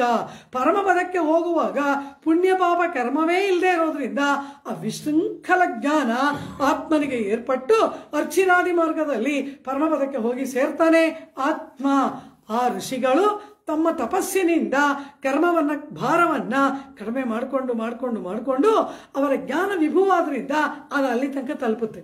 ಎಷ್ಟೆಷ್ಟು ಕರ್ಮದ ಭಾರ ಕಳೆಯತ್ತೆ ಅಷ್ಟಷ್ಟು ಜ್ಞಾನಕ್ಕೆ ವಿಕಾಸ ಏರ್ಪಡುತ್ತದೆ. ಇಂತಹ ಜ್ಞಾನ ವಿಕಾಸಗೊಳ್ಳಬೇಕಾದ್ರೆ ಅದಕ್ಕೆ ಸಾತ್ವಿಕ ಗುಣ ಬೇಕು. ಪ್ರಕೃತಿಯ ಸಾತ್ವಿಕ ಗುಣವಿದ್ದರೆ ಮಾತ್ರ ಕರ್ಮದ ಭಾರ ಕಡಿಮೆಯಾಗುತ್ತೆ, ಆತ್ಮನ ಜ್ಞಾನ ವಿಕಾಸವನ್ನು ಹೊಂದತ್ತೆ, ಪರಮಾತ್ಮನನ್ನ ಆತ್ಮ ಸುಲಭವಾಗಿ ತಲುಪಬಲ್ಲ. ರಜೋಗುಣ ತಮೋಗುಣಗಳ ಮಿಶ್ರಣವಾದರೆ, ರಜೋಗುಣ ಆದರೆ ಅದು ಬೇಕು ಇದು ಬೇಕು ಅನ್ನೋ ಆಸೆ, ಅವ್ರನ್ನ ನೋಡಿದ್ರೆ ಹೊಟ್ಟೆ ಕಿಚ್ಚು, ಇವ್ರನ್ನ ನೋಡಿದ್ರೆ ಆಗಲ್ಲ, ಇದೆಲ್ಲ ರಜೋಗುಣ. ಯಾರಾದರೂ ಹೊಡೆಯೋಣ ಅನ್ನೋದು, ಏನು ಮಾಡೋದು ಬೇಡ ಸೋಂಬೇರಿ ಥರ ಮಲಗಿರೋದು, ಇದೆಲ್ಲ ತಮೋಗುಣ. ಆದರೆ ಸತ್ವಗುಣ ಇದ್ರೆ 4 ಗಂಟೆಗೆ ಶಾಪ್ಮರಾಗ ಹೋಗೋಣ ಅನ್ಸುತ್ತೆ, ತಿರುಪ್ಪಾವ ಹೇಳೋಣ ಅನ್ಸುತ್ತೆ, ಪರಮಾತ್ಮನ ಮುಂದೆ ಕೂತ್ಕೊಳ್ಳೋಣ ಅನ್ಸುತ್ತೆ, ಇದು ಸತ್ವಗುಣ. ಈ ರೀತಿ ಸತ್ವಗುಣ ನಮಗೆ ಪರಮಾತ್ಮನಲ್ಲಿ ಅಭಿನಿವೇಶವನ್ನು ಹೆಚ್ಚು ಮಾಡುತ್ತೆ. ಆದ್ರಿಂದಲೇ ನಮಗೆ ಆಹಾರ ನಿಯಮವೆಲ್ಲ ಇಟ್ಟರು, ಇದನ್ನು ತಿನ್ನಬೇಕು ಇದನ್ನು ತಿನ್ನಬಾರ್ದು ಅಂತ. ಕಾರಣ ಏನು? ಯಾವುದನ್ನ ತಿಂದರೆ ಸತ್ವಗುಣ ಹೋಗ್ಬಿಡುತ್ತೋ ಅದನ್ನು ತಿನ್ನಬೇಡಿ ಎಂದ್ರು. ಕಾರಣ ನಮ್ಮ ಆತ್ಮ ಪರಮಾತ್ಮ ಶರೀರ ಕೊಟ್ಟಿರೋದು ಅವನನ್ನು ಸೇರುವುದಕ್ಕೆ. ಆದ್ರಿಂದ ಅದಕ್ಕೆ ಬೇಕಾದ ಮಾರ್ಗದಲ್ಲಿ ನಡಿಬೇಕೇ ಹೊರತು ಅದಕ್ಕೆ ವಿರುದ್ಧವಾದ ಮಾರ್ಗದಲ್ಲಿ ಹೋಗಬಾರ್ದು. ಎದೆರ್ ಸೂಳಲ್ ಪುಕ್ಕುತ್ತಿರಿಂದೆ ಆಳ್ವಾರ ಹಾಡ್ತಾರೆ, ಪರಮಾತ್ಮ ನೀನೇನೋ ಸೃಷ್ಟಿ ಮಾಡಿದೆ, ನಾವು ನಿನ್ನ ಸಂಕಲ್ಪಕ್ಕೆ ವಿರುದ್ಧವಾದ ದಿಕ್ಕಲ್ಲಿ ಹೋಗ್ತಿದೀವಿ, ನಿನ್ನ ಹತ್ರ ಬರಬೇಕು ಅಂತ ಶರೀರ ಕೊಟ್ಟೆ, ನಾವೇನ್ ಮಾಡಿದೀವಿ ನಿನಗೆ ಬೆನ್ನು ತಿರುಗಿಸಿ ವಿರುದ್ಧ ದಿಕ್ಕಲ್ಲಿ ಹೋಗ್ತಾ ಇದೀವಲ್ಲ, ಏನು ಗತಿ ಇಂತಾರೆ. ಎದಿರ್ ಸೂಳಲ್ ಪುಕ್ಕುತ್ತಿರಿಂದು ಎಂಬುದಾಗಿ ಸಂಕಟ ಪಡ್ತಾರೆ ಸ್ವಾಮಿ ನಮ್ಮಾಳ್ವಾರ್. ಇವ ಎನ್ನ ಉಲಹಿಯರ್ ಕೈ, ಇದೇನು ಲೋಕದ ಸ್ವಭಾವ, ನಣ್ಣಾದಾರ್ ಮುರುವಲಿಪ್ಪ ನಲ್ಲುತ್ತಾರ್ ಕರೆಂದೆಂಗ, ಇದೆಲ್ಲ ನಮ್ಮಾಳ್ವಾರ್ ತಿರುವಾಯ್ಮಳಿ. ಇವ ಎನ್ನ ಉಲಹಿಯರ್ ಕೈ, ಇದೇನಿದು ಲೋಕದ ಸ್ವಭಾವ, ಇದೇನು ಈ ಶರೀರದ ಸ್ವಭಾವ, ಯಾವತ್ತಿದ್ರಿಂದ ಬಿಡುಗಡೆ ಅಂತ ಸಂಕಟ ಪಡ್ತಾರೆ ಸ್ವಾಮಿ ನಮ್ಮಾಳ್ವಾರ್. ಆ ರೀತಿ ಹಾಗಾಗದಂತೆ ಆತ್ಮನ ಜ್ಞಾನ ಪರಮಾತ್ಮನಲ್ಲಿ ಅಭಿನಿವೇಶ ಏರ್ಪಡುವಂತೆ, ಆಭಿಮುಖ್ಯ ಏರ್ಪಡುವಂತೆ, ಜ್ಞಾನಕ್ಕೆ ಪ್ರಕಾಶ ಏರ್ಪಟ್ಟಿದೆಯಾ, ಜ್ಞಾನದ ಬೆಳಕು ಮೂಡಿದೆಯಾ, ಸತ್ವಾದ್ರೇಕವಾಗಿದೆಯಾ ಎಂಬುದು ಒಳಗೆ ಮಲಗಿರುವವಳ ಪ್ರಶ್ನೆ. ಹೊರಗೆ ನಿಂತವರು ಉತ್ತರ ಕೊಡ್ತಾರೆ, ಆ ಸ್ಥಿತಿ ಬಂದಿದೆ. ಹೇಗೆ ಬಂದಿದೆ? ಇಲ್ಲದೆ ಹೋದ್ರೆ ನಾವು ಬರ್ತಾನೆ ಇರಲಿಲ್ವಲ್ಲ. ನಾವು ಬರುವುದಕ್ಕೆ ಕಾರಣ ಪರಮಾತ್ಮನಲ್ಲಿ ಅದ್ವೇಷ ಅಭಿಮುಖ್ಯಗಳು ಏರ್ಪಟ್ಟದ್ರಿಂದ ತಾನೇ ಈಗ ಹುಚ್ಚರಾಗಿ ಬಂದಿದ್ದೀವಿ. ಪರಮಾತ್ಮನ ವಿರಹದಿಂದ ಶರೀರವೆಲ್ಲ ಬಾಡಿ ಹೋಗಿ ಈ ರೀತಿಯಾಗಿ ಇರುವುದಕ್ಕೆ ಕಾರಣ ಅವನ ಮೇಲಿನ ಪ್ರೇಮ. ಅವಾ ವೇಟ್ಕೈ ಅವಾ ಎಂಬುದಾಗಿ ಪದೇ ಪದೇ ಆಳ್ವಾರ್ಗಳ ಹಾಡ್ತಾರಲ್ಲವ, ಆ ರೀತಿ ಆ ಪರಮಾತ್ಮನ ಮೇಲಿನ ಪ್ರೇಮ ಇದ್ದಲ್ಲಿ ಇರಕ್ಕೆ ನಮ್ಮನ್ನು ಬಿಡದಿದ್ದಾಗ ಆ ಪರಮಾತ್ಮನನ್ನು ಅರಸುತ್ತಾ ಹೀಗೆ ನಾವು ಅಲಿತಾ ಇದೀವಲ್ಲ, ಇದು ಆಭಿಮುಖ್ಯದ ಸಂಕೇತವಲ್ಲವ, ಪರಮಾತ್ಮನ ಮೇಲಿನ ಪ್ರೇಮದ ಸಂಕೇತವಲ್ಲವ ಇದು ಎಂಬುದಾಗಿ ಹೇಳ್ತಾಳೆ ಆಂಡಾಳ್. ನಾವು ಬಂದಿರುವುದೇ ಅದಕ್ಕೆ ಸಂಕೇತ ಅಂದ್ಲು. ಒಪ್ಪದಿದ್ದಾಗ ನಮಗೆ ಹಾಗೆ ಅನಿಸ್ಬಿಡುತ್ತೆ. ಒಂದು ಪದಾರ್ಥ ಬೇಕು ಅಂತ ಆಸೆ ಬಂದ್ಬಿಟ್ಟಾಗ ಆ ಪದಾರ್ಥವನ್ನ ನಾವು ಪಡೆಯುವುದಕ್ಕೆ ಅರ್ಹತೆ ಇದೆಯೋ ಇಲ್ವೋ, ಆ ಬೇಕು ಅನ್ನೋ ಆತರದಲ್ಲಿ ನಮಗೆ ಯೋಗ್ಯತೆ ಇದೆ ಅಂತ ನಾವೇ ತಿಳ್ಕೊಂಡ್ಬಿಡ್ತೀವಿ. ಕಾರಣ ಅದನ್ನು ಪಡೆಯುವುದರಲ್ಲಿರುವ ತ್ವರೆ, ಅದನ್ನು ಪಡೆಯುವುದರಲ್ಲಿರುವ ಕಾತುರ. ಹಾಗೆ ಹೇಳ್ತಾಳೆ, ಕಾತುರ ತ್ವರೆಯಿಂದ ನಿಮಗೆ ಜ್ಞಾನ ಏರ್ಪಟ್ಟಿದೆಯೋ ಇಲ್ಲವೋ, ಏರ್ಪಟ್ಟಿತು ಎಂಬ ಭಾವನೆ ಬಂದ್ಬಿಟ್ಟಿದೆ ಅಂತ ಹೇಳಿದಾಗ, ಇಲ್ಲ வெள்ளை விழிசங்கின் பேரரவம் ಕೆಟ್ಟಿಲೆಯೋ, ಶಂಖದ ಮಹಾನಾದ ಕೇಳಲಿಲ್ವಾ ಅಂದ್ರು. ಶಂಖದ ನಾದವನ್ನ ಪ್ರಣವ ಎಂಬುದಾಗಿ ಶಾಸ್ತ್ರಗಳು ತಿಳಿಸುತ್ತೆ. ಪ್ರಣವ ಎಂದರೆ ಓಂಕಾರ, ಅಕಾರ ಉಕಾರ ಮಕಾರ ಇತಿ ತಾನೇಕದಾ ಸಮಭರತ್ತದೇತದೋಮಿತಿ ಎಂಬುದಾಗಿ ಉಪನಿಷತ್ತು ಓಂಕಾರವನ್ನು ವರ್ಣನೆ ಮಾಡಿತು.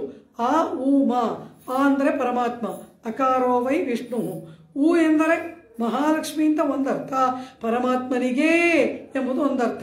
ಮಾ ಎಂದರೆ ಜೀವಾತ್ಮ, ಮಕಾರದಿಂದ ಹೇಳಲ್ಪಡುವ ಜೀವಾತ್ಮ, ಅಕಾರದಿಂದ ಹೇಳಲ್ಪಡುವ ಪರಮಾತ್ಮನಿಗೇ ಸ್ವತ್ತಾದವನು ಎಂಬುದು ಓಂಕಾರದ ಅರ್ಥ.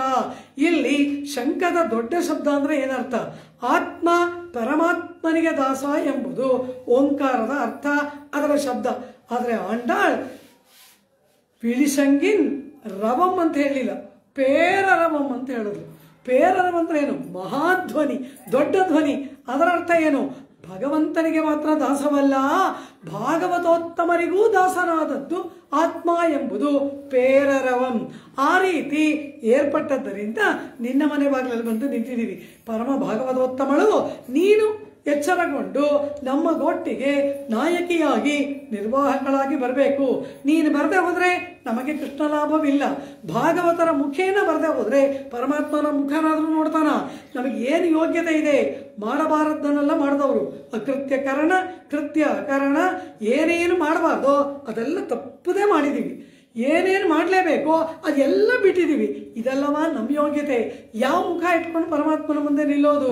ಆದ್ದರಿಂದ ಅವರ ಮುಖೇನ ಹೋದರೆ ಅವರಿಗಾಗಿ ಪರಮಾತ್ಮ ನಮ್ಮನ್ನು ಅಂಗೀಕಾರ ಮಾಡ್ತಾನೆ. ಆಚಾರ್ಯ ರಾಮಾನುಜರಿಗೇನೆ ಆಚಾರ್ಯರಾದವರು ಸ್ವಾಮಿ ಆಳವಂದಾರ್ ಯಾಮನಾಚಾರ್ಯರು. ಅವರಂತಹ ಮಹಾನಿಷ್ಠರು, ಯೋಗಿಗಳು, ಪರಮಾಚಾರ್ಯರು ಮತ್ತೊಬ್ಬರುಂಟ. ಆಚಾರ್ಯ ರಾಮಾನುಜರಿಗೆ ಅವರ ಆಚಾರ್ಯರು. ಆದರೆ ಅವರು ರಂಗನಾಥನ ಮುಂದೆ ನಿಂತು ಏನು ಹೇಳ್ತಾರೆ? ನಾನು ಪರಮ ಅಯೋಗ್ಯ ಅಂತಾರೆ. ಅಮರ್ಯಾದ ಕ್ಷುದ್ರ ಚಲಮತಿ ಅಸೂಯಾ ಪ್ರಸವಭೂಹು. ನಾವು ಆ ಶ್ಲೋಕವನ್ನೇ ಹೇಳಲೇಬಾರದು. ಕಾರಣ ನಾವು ಆಳವಂದಾರರಿಗೆ ಅದನ್ನೆಲ್ಲ ಹೇಳುವುದಾ? ಅವರು ತಮ್ಮ ಬಗ್ಗೆ ಅದೆಲ್ಲ ಹೇಳ್ಕೊಳ್ತಾರೆ. ಈ ರೀತಿಯಾದ ಪರಮ ನೀಚ ನಾನು. ನಿನ್ನ ಕರುಣೆ ನನ್ನನ್ನು ನೋಡಿದ್ರೆ ಲಭಿಸೋದಿಲ್ಲ. ನೀನು ಕೃಪೆ ಮಾಡುವ ಯಾವ ಯೋಗ್ಯತೆಯೂ ನನಗಿಲ್ಲ. ಹಾಗಾದರೆ ಏನಿಲ್ಲಿ ಬಂದು ನಿಂತ್ರಲ್ಲ ಅದು? ನನ್ನನ್ನು ನೋಡಬೇಡ ಪರಮಾತ್ಮ, ನನ್ನ ತಾತಂದಿರಾದ ನಾಥಮುನಿಗಳನ್ನು ನೋಡು. ಪಿತಾಮಹಂ ನಾಥಮುನಿಂ ವಿಲೋಕ್ಯ ಪ್ರಸೀದ ಮದ್ವೃತ್ತಮಚಿಂತಯಿತ್ವಾ. ನನ್ನನ್ನು ನೋಡಬೇಡ ರಂಗನಾಥ, ಪರಮ ಭಾಗವತೋತ್ತಮರಾದ ನಿನಗೆ ಪರಮ ಪ್ರಿಯರಾದ ನಾಥಮುನಿಗಳನ್ನು ನೋಡು. ಅವರ ಮೊಮ್ಮಗ, ಅವರ ಶಿಷ್ಯ ಎಂಬುದಾಗಿ ಅವರನ್ನು ನೋಡಿ ನನಗೆ ಅನುಗ್ರಹ ಮಾಡು ಅಂತಾರೆ. ಇದೆಲ್ಲವ ನಮ್ಮ ರೀತಿಯಾಗಬೇಕು, ಇದೆಲ್ಲವ ನಮ್ಮ ನಡವಳಿಕೆಯಾಗಬೇಕು, ಇದೆಲ್ಲವ ಪರಮಾತ್ಮನನ್ನು ಆಶ್ರಯ ಮಾಡುವ ಕ್ರಮವಾಗಬೇಕು. ವೇದಂ ವಲ್ಲಾರ್களை ಕೊಂಡು ವಿಣ್ಣೋರ್ ಪೆರುಮಾಂ ತಿರುಪ್ಪಾದಂ ಪಣಿಂದು. ಆ ರೀತಿ ಆಂಡಾಳ್, ಅದಕ್ಕಾಗಿ ನಿನ್ನ ಬಳಿಗೆ ಬಂದೆವು. ಪೇರರವಂ, ಭಾಗವತ ಶೇಷತ್ವದ ಅರಿವು ಮೂಡಿ ನಿನ್ನ ಬಳಿಗೆ ಬಂದೆವು ಅಂತಾಳೆ. ಅದೇ ರೀತಿ ಇಲ್ಲಿ ಪೂತನ ಮೋಕ್ಷವನ್ನ, ಶಕಟಾಸುರ ಭಂಜನವನ್ನೆಲ್ಲ ಹೇಳ್ತಾ ಇದ್ದಾಳೆ. ಅದೇನು? ಪೂತನ ಎಂದರೆ ಅವಿದ್ಯ, ಅಜ್ಞಾನ. ಈ ಸಂಸಾರ ಮಂಡಲದಲ್ಲಿ ಶರೀರ ಸಂಬಂಧ ಏರ್ಪಟ್ಟು ಆತ್ಮನ ಜ್ಞಾನಕ್ಕೆ ಸಂಕೋಚ ಏರ್ಪಟ್ಟು ಅಜ್ಞಾನ ಬರುತ್ತಲ್ಲ, ಅವಿದ್ಯ, ಅದೇ ಪೂತನ. ಇನ್ನು ಆ ಅಜ್ಞಾನದಿಂದ ಬರುವುದು ಯಾವುದು? ಅಹಂಕಾರ ಮಮಕಾರಗಳು. ನಮ್ಮ ಅಹಂಕಾರ, ಮಮಕಾರ, ಈಗೋ, ದ್ವೇಷ, ಇದಕ್ಕೆಲ್ಲ ಮೂಲ ಯಾವುದು? ಅಜ್ಞಾನವೇ ಮೂಲ. ಆ ರೀತಿ ಇಲ್ಲಿಯೂ ಕೂಡ ಶಕಟಾಸುರ ಕಾಮದ ಸಂಕೇತ, ಕ್ರೋಧದ ಸಂಕೇತ. ಅವಿದ್ಯಾ ಪೂತನಿ, ಆ ಪೂತನಿಯ ನಾಶವನ್ನ ಪರಮಾತ್ಮ ಮಾಡಿದ. ಅದೇ ರೀತಿ ಅಹಂಕಾರ ಮಮಕಾರಗಳು, ಕಾಮಕ್ರೋಧಗಳ ಸಂಕೇತ ಶಕಟಾಸುರ, ಅದನ್ನು ಪರಮಾತ್ಮ ನಾಶ ಮಾಡಿದ. ಅಂದರೆ ಅರ್ಥವೇನು? ನಮ್ಮ ಅವಿದ್ಯಾ ಕಾಮಕ್ರೋಧಾದಿಗಳೆಲ್ಲವೂ ಕೂಡ ಪರಮಾತ್ಮನ ಕೃಪೆಯಿಂದ ಇಲ್ಲವಾಯಿತು ಸಖಿ. ಈಗ ಆ ಪರಮಾತ್ಮ ವ್ಯೂಹರೂಪಿಯಾಗಿ ಕೈಂಕರ್ಯ ಸ್ವೀಕಾರ ಮಾಡುವುದಕ್ಕೆ ತುಯಿಲಮರ್ದ ವಿತ್ತಿನೈ ಅಲ್ಲಿದ್ದಾನೆ ಅಂತ ಹೇಳ್ತಾಳೆ. ಆದರೆ ಇದಕ್ಕೆ ಪಕ್ಷಿಗಳನ್ನು ಸಂಕೇತವಾಗಿ ಹೇಳಿದ್ಲು. ಪಕ್ಷಿ ಅಂದರೆ ಏನು ಅಂತ ಕೇಳಿದ್ರು. ನಮ್ಮ ಸಂಪ್ರದಾಯದಲ್ಲಿ ನಾರಾಯಣ ದಿವ್ಯ ಪ್ರಬಂಧದಲ್ಲಿ ಪ್ರತಿಯೊಂದು ವಸ್ತುವಿಗೂ ಕೂಡ, ಪ್ರತಿಯೊಂದು ಪ್ರಾಣಿಗೂ ಕೂಡ, ಪ್ರತಿಯೊಂದಕ್ಕೂ ಕೂಡ ಒಂದೊಂದು ಸಾಂಕೇತಿಕವಾದ ಅರ್ಥ ಉಂಟು. ದಿವ್ಯ ಪ್ರಬಂಧದಲ್ಲಿ ನಾಯಿ ಬಗ್ಗೆ ಮಾತಾಡ್ತಾರೆ ಆಳ್ವಾರಗಳು. ನಾಯೇನ್ ವಂದಡೈಂದೇನ್ ಅಡಿಯೇನ ಆಟ್ಕೊಂಡರುಳೆ ತಾಯೇ ತಂದೆಯನ್ನುಂ தாரமே கிளை மக்கள் என்னும் நோயே பட்டொழிந்தேன் உன்னை ಕಾಣ್ಬದೋರಾಶೈನಾಲ್. ತಿರುಮಂಗೈ ಆಳ್ವಾರ್ ತಿರುವೇಂಗಡಮುಡಿಯನ್ನ ನೋಡಿ ಹೇಳ್ತಾರೆ, ಈ ಸಂಸಾರದಲ್ಲಿ ಬಂಧುವರ್ಗ, ತಾಯಿ ತಂದೆ, ಮಕ್ಕಳು, ಮರಿ, ಪತಿ, ಅದು ಇದು ಎಲ್ಲ ರಕ್ತ ಸಂಬಂಧಗಳನ್ನ ನಂಬಿಕೊಂಡು ನೋಯೇ ಪಟ್ಟೊಳಿಂದೇನ್, ನಿನ್ನನ್ನು ಕಾಣುವುದಕ್ಕೆ ಯಾವ್ಯಾವ್ದು ಅಡಚಣೆಯೋ ಅಷ್ಟು ಕೆಸರಲ್ಲೂ ನಾನು ಸಿಗಾಕೊಂಡ್ಬಿಟ್ಟೆ. ಏನೆಲ್ಲ ನೋವು ಪಡಬೇಕು ಪಟ್ಟೆ. ಹೇ ಪರಮಾತ್ಮ, ಈಗ ನಿನ್ನ ಕೃಪೆಯಿಂದ ಈ ನಾಯಿ ನಿನ್ನ ಸೇವೆಗೆ ಬಂದಿದೆ ಅಂತಾರೆ. ನಾಯೇನ್ ವಂದಡೈಂದೇನ್, ಈಗ ಬಂದಿದ್ದೀನಿ ನಾನು. ಹಾಗೆ ಬಂದು ಅಡಿಯೇನೆ ಆಟ್ಕೊಂಡರುಳೆ. ಈಗಲಾದರೂ ನಿನ್ನ ಕೃಪೆಯಿಂದ ಬರುವಂತಾದ ಈ ನಾಯಿಯನ್ನ ನಿನ್ನ ಸೇವೆಯಲ್ಲಿ ತೊಡಗಿಸಿಕೋ ಪರಮಾತ್ಮ ಅಂತ ತಿರುಮಂಗಯ್ಯ ಪ್ರಾರ್ಥನೆ ಮಾಡ್ತಾರೆ. ಒಂದು ಕಡೆನಾ ಎರಡು ಕಡೆನಾ ಎಷ್ಟು ಕಡೆ ಬರುತ್ತೆ. ಮೋಡದ ವಿಚಾರ ಮಾತಾಡ್ತಾರೆ. ವಿಣ್ಣೀಲ ಮೇಲಾಪ್ ವಿರಿತ್ತಾರ್ ಪೋಲ್ ಮೇಹಂಗಾಳ್ ಅಂತ ಆಂಡಾಳು ಮೋಡಗಳನ್ನು ದೂತರಾಗಿ ಕಳಿಸ್ತಾಳೆ. ಅದೇ ರೀತಿ ಕುಯಿಲ್, ಮಯಿಲ್, ವಂಡು, ಕಾಮರಂಗಳ್, ಇಶಕೇಟ್, ವರಿವಂಡುಗಳು ಇದೆಲ್ಲ ಹೇಳ್ತಾರೆ. ಅಂಜಿರಯ ಮಡನಾರಾಯ್ ಅಳಿಯತ್ತಾಯ್ ನೀ ಮುನ್ಸೇವಲುಮಾಯ್ ಆವಾವಿನ ಕರುಳಿ ಡಗ್ಗು ಹಂಸಗಳನ್ನ ದೂತರಾಗಿ ಕಳಿಸ್ತಾರೆ. ಹಂಸ ಪಕ್ಷಿ ಇದೆ, ಗಿಣಿ ಇದೆ, ಕೋಗಿಲೆ ಇದೆ, ನಾಯಿ ಇದೆ, ಮೋಡಗಳು ಇದೆ, ತಾವರೆಯ ಪುಷ್ಪ ಇದೆ, ಮೊರ ಇದೆ. ಭತ್ತವನ್ನ ಕೇರುವ ಮೊರವನ್ನ ಹೇಳ್ತಾರೆ. ತಿರುಮಂಗ ಹೇಳ್ವಾರ್ ಶಿರಿಯ ಮಡಲ್ನಲ್ಲಿ ಶೀರಾರ್ ಸುಳಂ ಕೊಂಡು ಶಿಲನಲ್ ಕೈ ಪಿಡಿತೆರಿಯ ಎಂಬುದಾಗಿ ಮಡಲ್ನಲ್ಲಿ ಹಾಡ್ತಾರೆ. ಎಲ್ಲಕ್ಕೆ ಒಂದೊಂದು ಅರ್ಥ ಉಂಟು. ಈ ಎಲ್ಲ ಪದಾರ್ಥಗಳ ರಹಸ್ಯಾರ್ಥವನ್ನ ನಮಗೆ ತಿಳಿಸಿಕೊಟ್ಟವರು ಸ್ವಾಮಿ ಅಳೆಯಮಣವಾಳ ಪೆರುಮಾಳ್ ನಾಯನಾರ್. ಈ ದಿವ್ಯ ಪ್ರಬಂಧದ ಸಕಲಾರ್ಥಗಳು ಹೇಗೆ ಸಂಸ್ಕೃತ ವೇದಕ್ಕೆ ನಿರುಕ್ತ ಅಂತ ಒಂದಿದೆ. ನಿರುಕ್ತ ಅಂದ್ರೆ ಏನು? ವೇದದಲ್ಲಿರುವ ಶಬ್ದಗಳ ಡಿಕ್ಷನರಿ, ಶಬ್ದಕೋಶ. ಅಂದ್ರೆ ಒಂದೇ ಪದ. ಈಗ ಅಗ್ನಿ ಅಂತ ಒಂದು 100 ಕಡೆ ಬರುತ್ತೆ. ಅಲ್ಲಿ ಬಂದ ಅಗ್ನಿಯ ಅರ್ಥ ಬೇರೆ, ಇಲ್ಲಿ ಬರುವ ಅಗ್ನಿ ಶಬ್ದದ ಅರ್ಥ ಬೇರೆ. ಆಯಾಯ ಸ್ಥಳಕ್ಕೆ ಅನುಗುಣವಾಗಿ ಒಂದೇ ಪದಕ್ಕೆ ಬೇರೆ ಬೇರೆ ಅರ್ಥಗಳು ಉಂಟು. ಇದನ್ನು ನಿರುಕ್ತ ಹೇಳುತ್ತೆ ಯಾಸ್ಕರು. ಯಾಸ್ಕ ಮುನಿವರಿಯರು ಸಂಸ್ಕೃತ ವೇದಗಳಿಗೆ ನಿರುಕ್ತವನ್ನು ರಚನೆ ಮಾಡಿದ್ದಾರೆ. ಹಾಗೆ ದ್ರಾವಿಡ ವೇದವಾಗಿರ್ತಕ್ಕಂತಹ ದಿವ್ಯ ಪ್ರಬಂಧದ ಪದಗಳಿಗೆ ನಿರುಕ್ತವನ್ನ ಬರೆದವರು ಸ್ವಾಮಿ ಅಳೆಯಮಣವಾಳ ಪೆರುಮಾಳ್ ನಾಯನಾರ್ ಬಿಳಲೋಕಾಚಾರ್ಯರವರ ಸಹೋದರರು. ಅವರಿದಕ್ಕೆಲ್ಲ ಅರ್ಥ ಹೇಳಿದ್ದಾರೆ. ಅಲ್ಲಿ ಹೇಳ್ತಾರೆ, ಪಕ್ಷಿ ಅಂದ್ರೆ ಯಾರು ಅಂತ ಕೇಳಿದ್ರು. ಪುಳ್ಳುಂ ಶಿಲಂಬಿನ ಆನಂದಳದವ. ಆ ಪುಳ್ ಪಕ್ಷಿ ಅಂದ್ರೆ ಏನು ಅಂದ್ರು. ಶೇರ್ಪಾರೈ ಪಕ್ಷಿಗಳಾಕಿ ಗುರು ಸಬ್ರಹ್ಮಚಾರಿ ಶಿಷ್ಯಸ್ಥಾನೇ ಪೇಶುಂ. ಆಚಾರ್ಯ ಹೃದಯದ 3ನೆಯ ಪ್ರಕರಣದ 1ನೆಯ ಸೂತ್ರ ಅಲ್ಲಿ ಹೇಳ್ತಾರೆ, ಶೇರ್ಪಾರೈ ಪಕ್ಷಿಗಳಾಕಿ ಜ್ಞಾನ ಕರ್ಮಂಗಳೈ ಶಿರಗೆನ್ನೆ ಗುರು ಸಬ್ರಹ್ಮಚಾರಿ ಶಿಷ್ಯಸ್ಥಾನೆ ಪೇಶುಂ ಎಂಬುದಾಗಿ ಹೇಳ್ತಾರೆ. ಅಂದ್ರೆ ಏನು?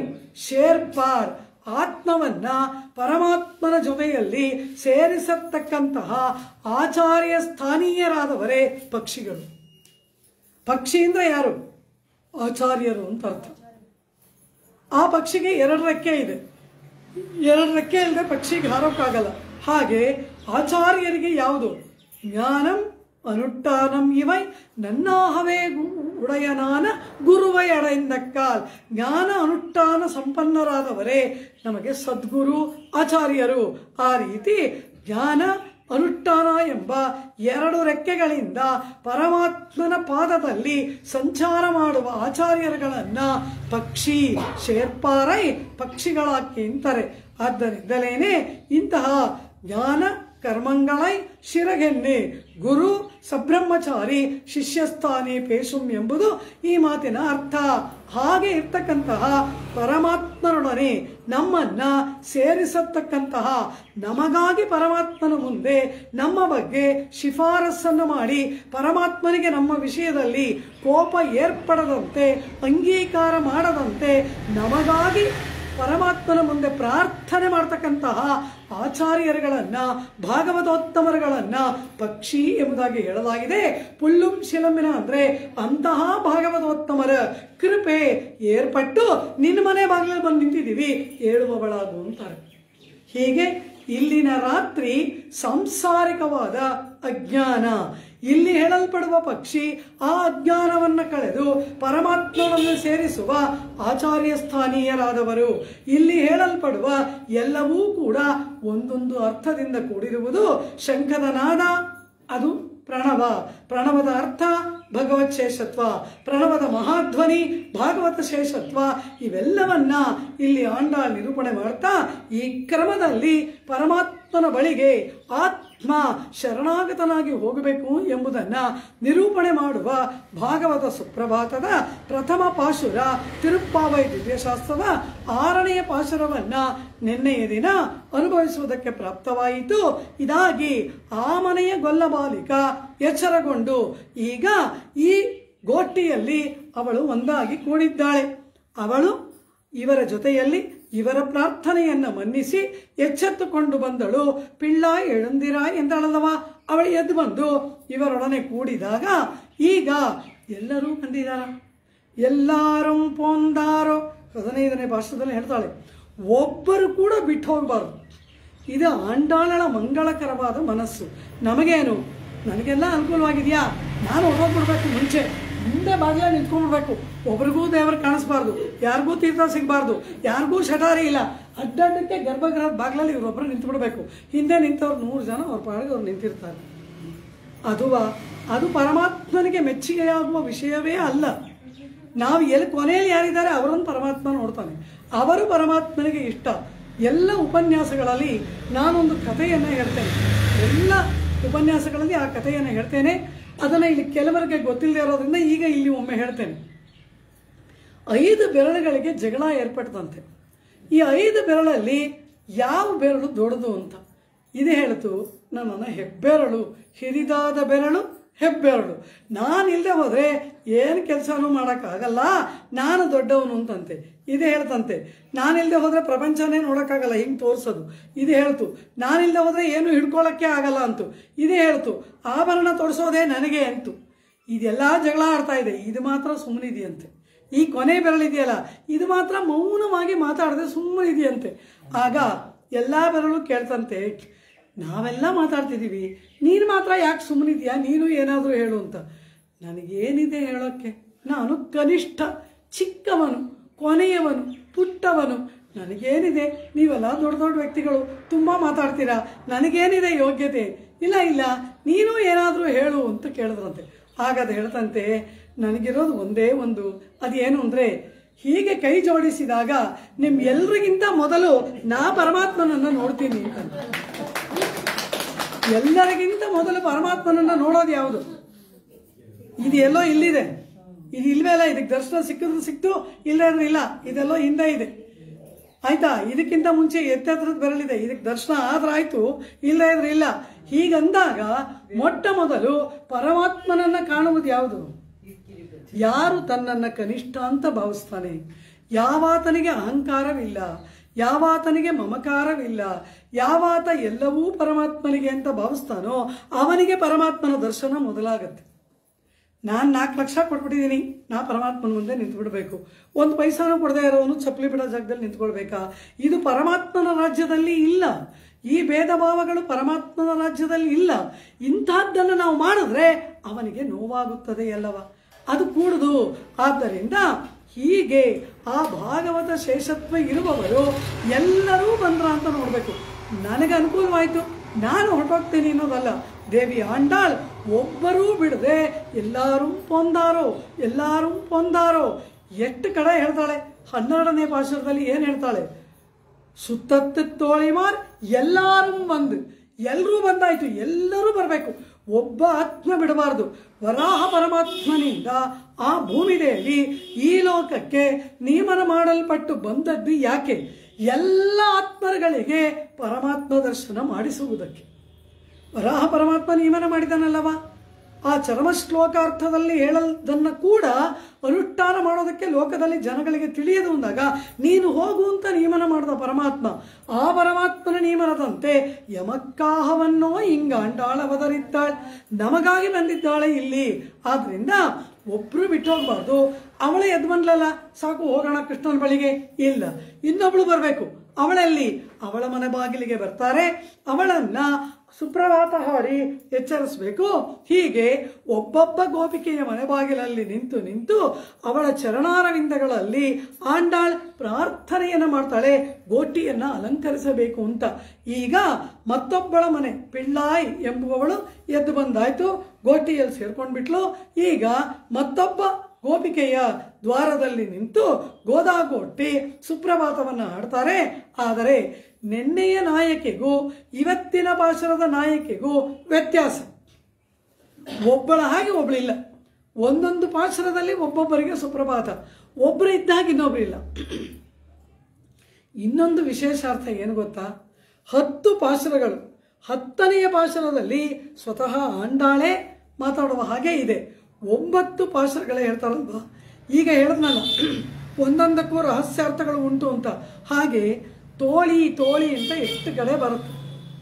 ಆ ಆಳ್ವಾರುಗಳ ಪಾಶರಗಳಲ್ಲಿ ತೋಳಿ ಎನ್ಶೈಗೇನ್ கண்ணன் ஆளிவண்ணன் வரும் பொழுதாயித்து தோழி நான் என் செய்கேன் கோழி கூவென்னுமால் ஆணிவண்ணன் வரும் பொழுதாயித்து கோழி கூவென்னுமால் தோழி என் செய்கேன். திருமங்கையாழ்வார் ಎಷ್ಟು ಪಾಶರ ಕನ ಕಂಡೇನ್ ತೋಳಿ ನಾನ್ ಆಂಡಾಳೆ ಹೇಳ್ತಾಳೆ ತೋಳಿ ಅಂತ.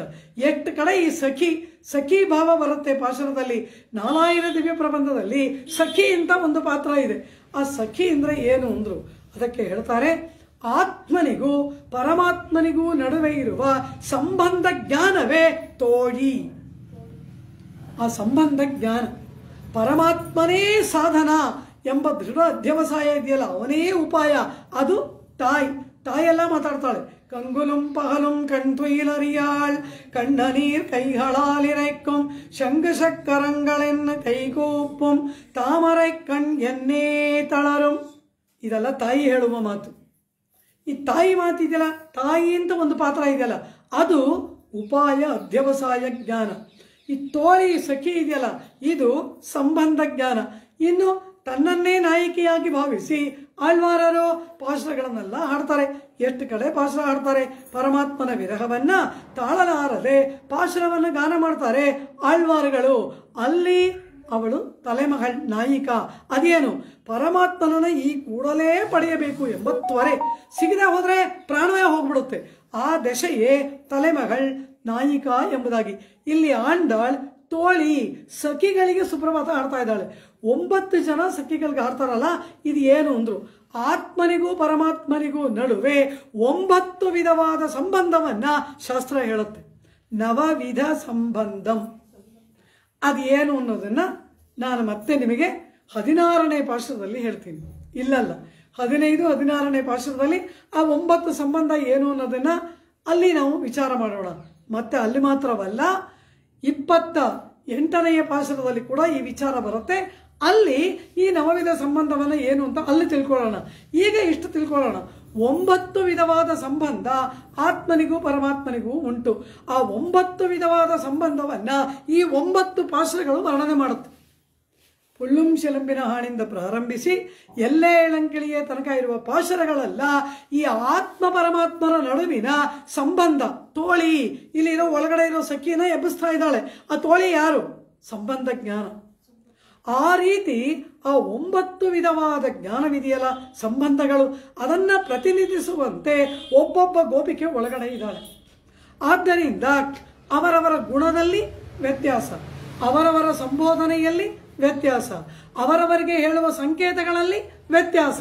ಈ ರೀತಿ ಅದ್ಭುತವಾಗಿ ತಿರುಪ್ಪಾವೈ ದಿವ್ಯಶಾಸ್ತ್ರದಲ್ಲಿ ಸಮಸ್ತ ವೇದಗಳಿಂದ ಏನು ತಿಳ್ಕೊಳ್ಬೇಕೋ, ಸಮಗ್ರ ಉಪನಿಷತ್ ಅಧ್ಯಯನದಿಂದ ಈ ಆತ್ಮ ಯಾವ ಜ್ಞಾನ ಪಡ್ಕೋಬೇಕೋ ಅಷ್ಟನ್ನ ಆಂಡಾಳ್ ಇಷ್ಟರಲ್ಲೇ ಹೇಳ್ಬಿಡ್ತಾಳೆ. ವೇದಂ ಅನೈತಿಕ್ಕಂ ವಿತ್ತು ಎಂದುಬಿಟ್ರು. ಸಮಸ್ತ ವೇದಗಳಲ್ಲಿ ಏನೇನಿದೆ ಅದೆಲ್ಲ ವೃಕ್ಷದ ಗುಣ ಬೀಜದಲ್ಲಿ ಅಡಗಿರುವಂತೆ ಸಮಗ್ರ ವೇದದಲ್ಲಿರುವ ಸಮಸ್ತ ಲಕ್ಷಣವು ತಿರುಪ್ಪಾವೆಯಲ್ಲಿ ಅಡಗಿಬಿಟ್ಟಿದೆ. ವೇದಂ ಅನೈತಿಕ್ಕಂ ವಿತ್ತು ಎಂದು. ಇಲ್ಲಿ ಆ ಪಿಳ್ಳ ಎಂಬುವವಳು ಭಗವದ್ ವಿಷಯത്തിൽ புதியாள் ஒருத்தியை எழுப்புகிறார்களே, ಅದು ನೆನ್ನೆಯ ಪಾಶುರ. ಇವತ್ತೇನು, ಇವತ್ತಿನ ನಾಯಕಿ ಎಂತಹವಳು ಅಂದ್ರೆ, ಇವಳ ಹಳಬಳು. ಭಗವದ್ ವಿಷಯದಲ್ಲಿ ಇವಳಿಗೆ ಅನುಭವ ಇದೆ, ಆದರೆ ಹೊಸಬಳಂತೆ ನಡ್ಕೊಳ್ತಾ ಇದ್ದಾಳು. ಆ ರೀತಿಯಾಗಿ ಇರುವವಳು ಅಂದ್ರೆ ಏನು? ಭಗವದ್ ವಿಷಯಕ್ಕೆ ಶೇಷಭೂತರಾದವರು ಭಾಗವತರಿಗೂ ಶೇಷಭೂತರು ಎಂಬ ಜ್ಞಾನ ಇದೆ. ಆದರೆ ಕೃಷ್ಣಾನುಭವದಲ್ಲಿ ಮೈಮರೆತು ಹೊರಗೆ ನಿಂತ ಭಾಗವತರಿಗೆ ಬಾಗಿಲು ತೆಗೆದೇ ಇದ್ದಾಳಲ್ಲ, ಇದು ಇವಳ ಒಂದು ವಿಧವಾದಂತಹ ಅನುಭವ. ಕೃಷ್ಣಾನುಭವದಲ್ಲಿ ತನ್ಮಯಳಾಗಿರುವ ರೀತಿ ಅಂತಹ ನಾಯಕಿಯನ್ನು ಕುರಿತು ಆಂಡಾಳ್ ಪಾಶರವನ್ನು ಹಾಡ್ತಾ, ಎಲೈ ಗೋಪಬಾಲಿಕ, ನೀನು ನಮ್ಮ ಗೋಷ್ಠಿಗೆ ನಾಯಕಳಾಗಿ ಬರಬೇಕು, ನಮ್ಮನ್ನ ಕೃಷ್ಣನೊಡನೆ ಸೇರಿಸಬೇಕು, ನಿನ್ನ ಪುರುಷಕಾರದಿಂದ ನಮಗೆ ಕೃಷ್ಣ ಲಾಭವಾಗಬೇಕು, ನೀನೇ ನಮ್ಮ ಗೋಷ್ಠಿಗೆ ನಾಯಿಕ, ಎದ್ದು ಬರುವ ಕೃಪೆ ಮಾಡು ಎಂಬುದಾಗಿ ಅವಳನ್ನ ಪಾಶುರದಿಂದ ಗಾನ ಮಾಡುತ್ತಾ ಅನೇಕ ರಹಸ್ಯಾರ್ಥಗಳನ್ನು ನಿರೂಪಣೆ ಮಾಡುವ ತಿರುಪ್ಪಾವೈ ದಿವ್ಯಶಾಸ್ತ್ರದ 7ನೆಯ ಪಾಶುರವೇ ಕೀಶ ಕೀಶನ್ ರೆಂಗುಂ ஆனைச்சாத்தன் கலந்து பேசின பேச்சரவம் கேட்டிலையோ பேய்ப்பெண்ணே ನಾಯಕ ಪೆಣ್ ಪಿಳ್ಳಾಯ್. ಈ ಪಾಶುರದಲ್ಲಿ 3 ಸಂಬೋಧನೆ. ನೆನ್ನೆಯ ಪಾಶುರದಲ್ಲಿ ಆ ಗೋಪಬಾಲಿಕೆಯನ್ನ ಪಿಳ್ಳಾಯ್ ಅಂತ ಒಂದೇ ಒಂದು ಮಾತಿಂದ ಕರೆದ್ಲು. ಇವತ್ತಿನ ಪಾಶುರದಲ್ಲಿ ಆ ಗೊಲ್ಲ ಬಾಲಿಕೆಗೆ 3 ವಿಧವಾದ ಸಂಬೋಧನೆ. ಮೊದಲು ಪೇಯ್ಪೆಣ್ಣೆ ಅಂತಾಳೆ, ಆಮೇಲೆ ನಾಯಕ ಪೆಣ್ ಪಿಳ್ಳಾಯ್ ಅಂತಾಳೆ, ಪಾಶುರದ ಕೊನೆಯಲ್ಲಿ ತೇಷಮುಡಯಾಯ್ ಅಂತಾಳೆ. 3 ಸಂಬೋಧನೆ. 3ಕ್ಕೂ ಅದ್ಭುತವಾದ ಅರ್ಥಗಳನ್ನು ವ್ಯಾಖ್ಯಾನಕಾರರು ನಿರೂಪಣೆ ಮಾಡಿ ತೋರಿಸಿಕೊಡ್ತಾರೆ. ಇಲ್ಲಿ ಈ ಬಾಲಕಿಯು ಕೂಡ ಹಿಂದಿನ ದಿನದ ನಾಯಕಿಯಂತೆ ಇವಳು ಕೇಳ್ತಾಳೆ, ಗೋದೆ ಪ್ರಾತಃ ಕಾಲವಾಯಿತ, 7 ಕೃಷ್ಣಾನುಭವಕ್ಕೆ ವೇಳೆಯಾಯಿತು, ಎದ್ದು ಬಾ ಅಂದಾಗ ಅವಳೇನು ಕೇಳ್ತಾಳೆ, ಇದಕ್ಕೆ ಈಗ ಕಾಲ ಪ್ರಾಪ್ತವಾಯಿತಾ, ಪ್ರಾತಃ ಕಾಲವಾಯಿತಾ ಎಂಬುದಾಗಿ ಕೇಳ್ತಾಳೆ. ಇವರು ಹೇಳ್ತಾರೆ, ಆಯಿತು ನಾವು ಬಂದಿದ್ದೀವಲ್ಲ ಅಂದರು. ನೀಂಗಳ್ ಬಂದದು ಅಡೆಯಾಳಮಲ್ಲ, ನೀವು ಮಲಗಿದ್ರಲ್ವಾ ಎದ್ದು ಬರೋಕ್ಕೆ, 3 ಹೊತ್ತು ಕೃಷ್ಣ ಕೃಷ್ಣ ಅಂತ ನಿಮ್ಮ ಕಣ್ರಪ್ಪೆ ಮುಚ್ಚೋದೇ ಇಲ್ಲ. ನೀವು ಎದ್ದು ಬಂದಿರುವುದು ಪ್ರಾತಃ ಕಾಲದ ಲಕ್ಷಣ ಅಲ್ಲ. ಮಲಗಿರೋರು ಎದ್ರೆ ಎದ್ದಿದ್ದಾರೆ ಅಂತ ಅರ್ಥ, ನಿದ್ರೆನೇ ಮಾಡದೇ ಇರೋರು ಎದ್ದಿದ್ದಾರೆ ಅಂದರೆ ಅದಕ್ಕೇನಾದ್ರು ಅರ್ಥ ಉಂಟಾ? ಆದ್ದರಿಂದ ಇದು ಪರಮಾತ್ಮನ ಆ ಪಡೆಯುವ ತ್ವರೆಯಿಂದ ಹಾಗಾಗಿದೆಯೇ ಹೊರತು ಇದು ನಿಜವಾದ ಪ್ರಾತಃ ಕಾಲ ಅಲ್ಲ ಅಂದ್ಬಿಟ್ಲು. ಆಗ ಒಂದು ಸಂಕೇತವನ್ನು ಹೇಳ್ತೇವೆ, ಕೇಳು. ಏನು ಸಂಕೇತ? ಕೀಶ್ ಕೀಶ್ ಎನ್ರೆ ಎಂಗುಂ ಆನೈಚ್ಛಾತ್ತನ್. ಕೀಶ್ ಕೀಶ್ ಅಂದ್ರೆ ಅದಕ್ಕೆ ಅರ್ಥ ಇಲ್ಲ. ಅನಕ್ಷರ ರಸಮಾಯಿರಕ್ಕಿರ ಪಡಿ ಪರ್ಯವಾಚ ಅಂತೆಲ್ಲ ಹೇಳಿದ್ರು. ಅನಕ್ಷರ ರಸಂ ಅಂದ್ರೆ ಏನು? ಕೆಲವು ಶಬ್ದಕ್ಕೆಲ್ಲ ಅರ್ಥ ಇಲ್ಲ, ಅದು ಬರೀ ಶಬ್ದ ಅಷ್ಟೇ. ಪಾತ್ರೆ ಢಣಢಣ ಅಂತ ಬಿತ್ತು ಅಂತೀವಿ, ಆ ಗಂಟೆ ಢಣಢಣ ಬಾರಿಸಿತು ಅಂತೀವಿ. ಆ ಟಂಟಣ ಢಣಢಣ ಶಬ್ದಕ್ಕೆ ಏನರ್ಥ? ಅದು ಶಬ್ದವನ್ನು ಅನುಕಾರ ಮಾಡ್ತಾ ಇದೆ. ಆ ಪಾತ್ರೆ ಬಿದ್ದ ಶಬ್ದವನ್ನ ಇಟ್ ಈಸ್ ಇಮಿಟೇಟಿಂಗ್, ಅದು ಅನಕ್ಷರ ರಸ, ಅದಕ್ಕೆ ಅರ್ಥ ಇಲ್ಲ. ಹಾಗೆ ಈ ಪಕ್ಷಿಗಳು ಕೀಚ್ ಕೀಚ್ ಎಂಬುದಾಗಿ ಶಬ್ದ ಮಾಡ್ತಾ ಇದೆ ಇಷ್ಟೇ. ಪ್ರಾತಃ ಕಾಲದಲ್ಲಿ ಪಕ್ಷಿಗಳೆಲ್ಲ ಕಿಚಿ ಕಿಚಿ ಕಿಚಿ ಕಿಚಿ ಅಂತ ಶಬ್ದ ಮಾಡುತ್ತೆ. ಆ ಬೆಳಗಿನ ಜಾವದ ಪಕ್ಷಿಗಳ ಆ ಶಬ್ದವನ್ನು ಕೇಳಬೇಕು, ಎಷ್ಟು ಆನಂದವಾಗಿರುತ್ತೆ ಅದು ಆ ಶಬ್ದ.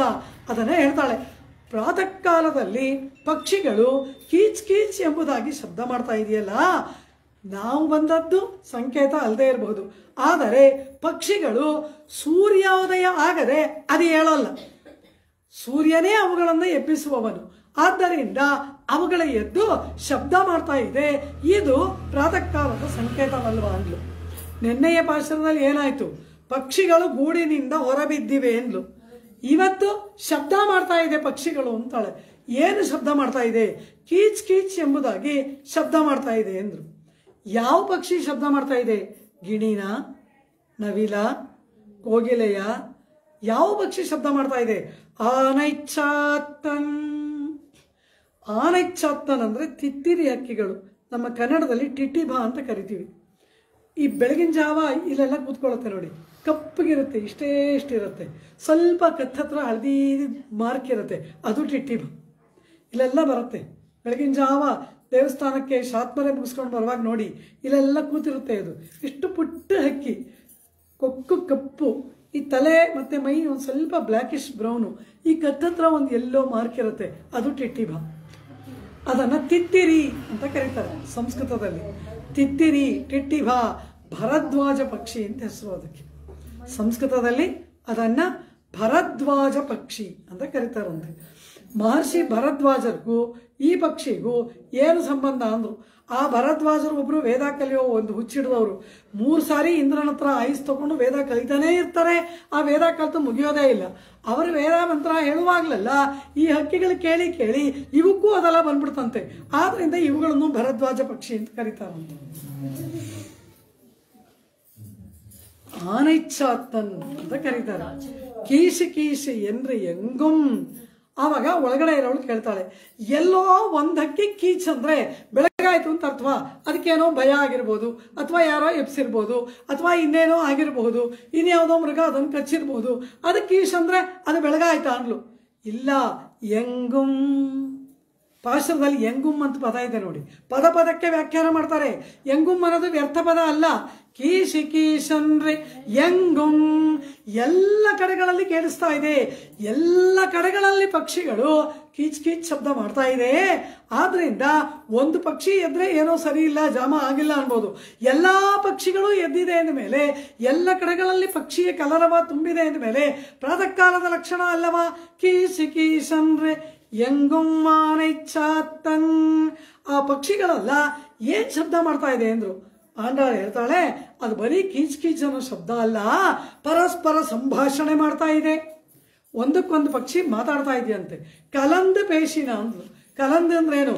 ಪರಸ್ಪರ, ಮ್ಯೂಚುಯಲಿ ದೋಸ್ ಬರ್ಡ್ಸ್ ಆರ್ ಕಾನ್ವರ್ಸಿಂಗ್ ಎಂಬುದಾಗಿ ಹೇಳ್ತಾಳೆ ಆಂಡಾಳ್. ಅಂದ್ರೆ ಒಂದರೊಡನೆ ಒಂದು ಪರಸ್ಪರ ಸಂವಾದ, ಸಂಭಾಷಣೆಯನ್ನು ಮಾಡ್ತಾ ಇದೆ. ಮಾನೋಲಾಗ್ ಅಲ್ಲ, ಡೈಲಾಗ್. ಅವೆಲ್ಲವೂ ಕೂಡ ಪರಸ್ಪರ ಸಂವಾದವನ್ನ ಮಾಡ್ತಾ ಇದೆಯಂತೆ. ಆಂಡಾಳಿಗೆ ಪಕ್ಷಿ ಭಾಷೆ ಎಲ್ಲ ಗೊತ್ತಾ? ಏನ್ ಮಾತಾಡ್ತಾ ಇದೆ ಅಂತ ಕೇಳಿದ್ರು. ಆ ಪಕ್ಷಿಗಳು ಈಗ ಆಹಾರ ಸಂಗ್ರಹಣೆಗೆ ಹೊರಡಬೇಕು.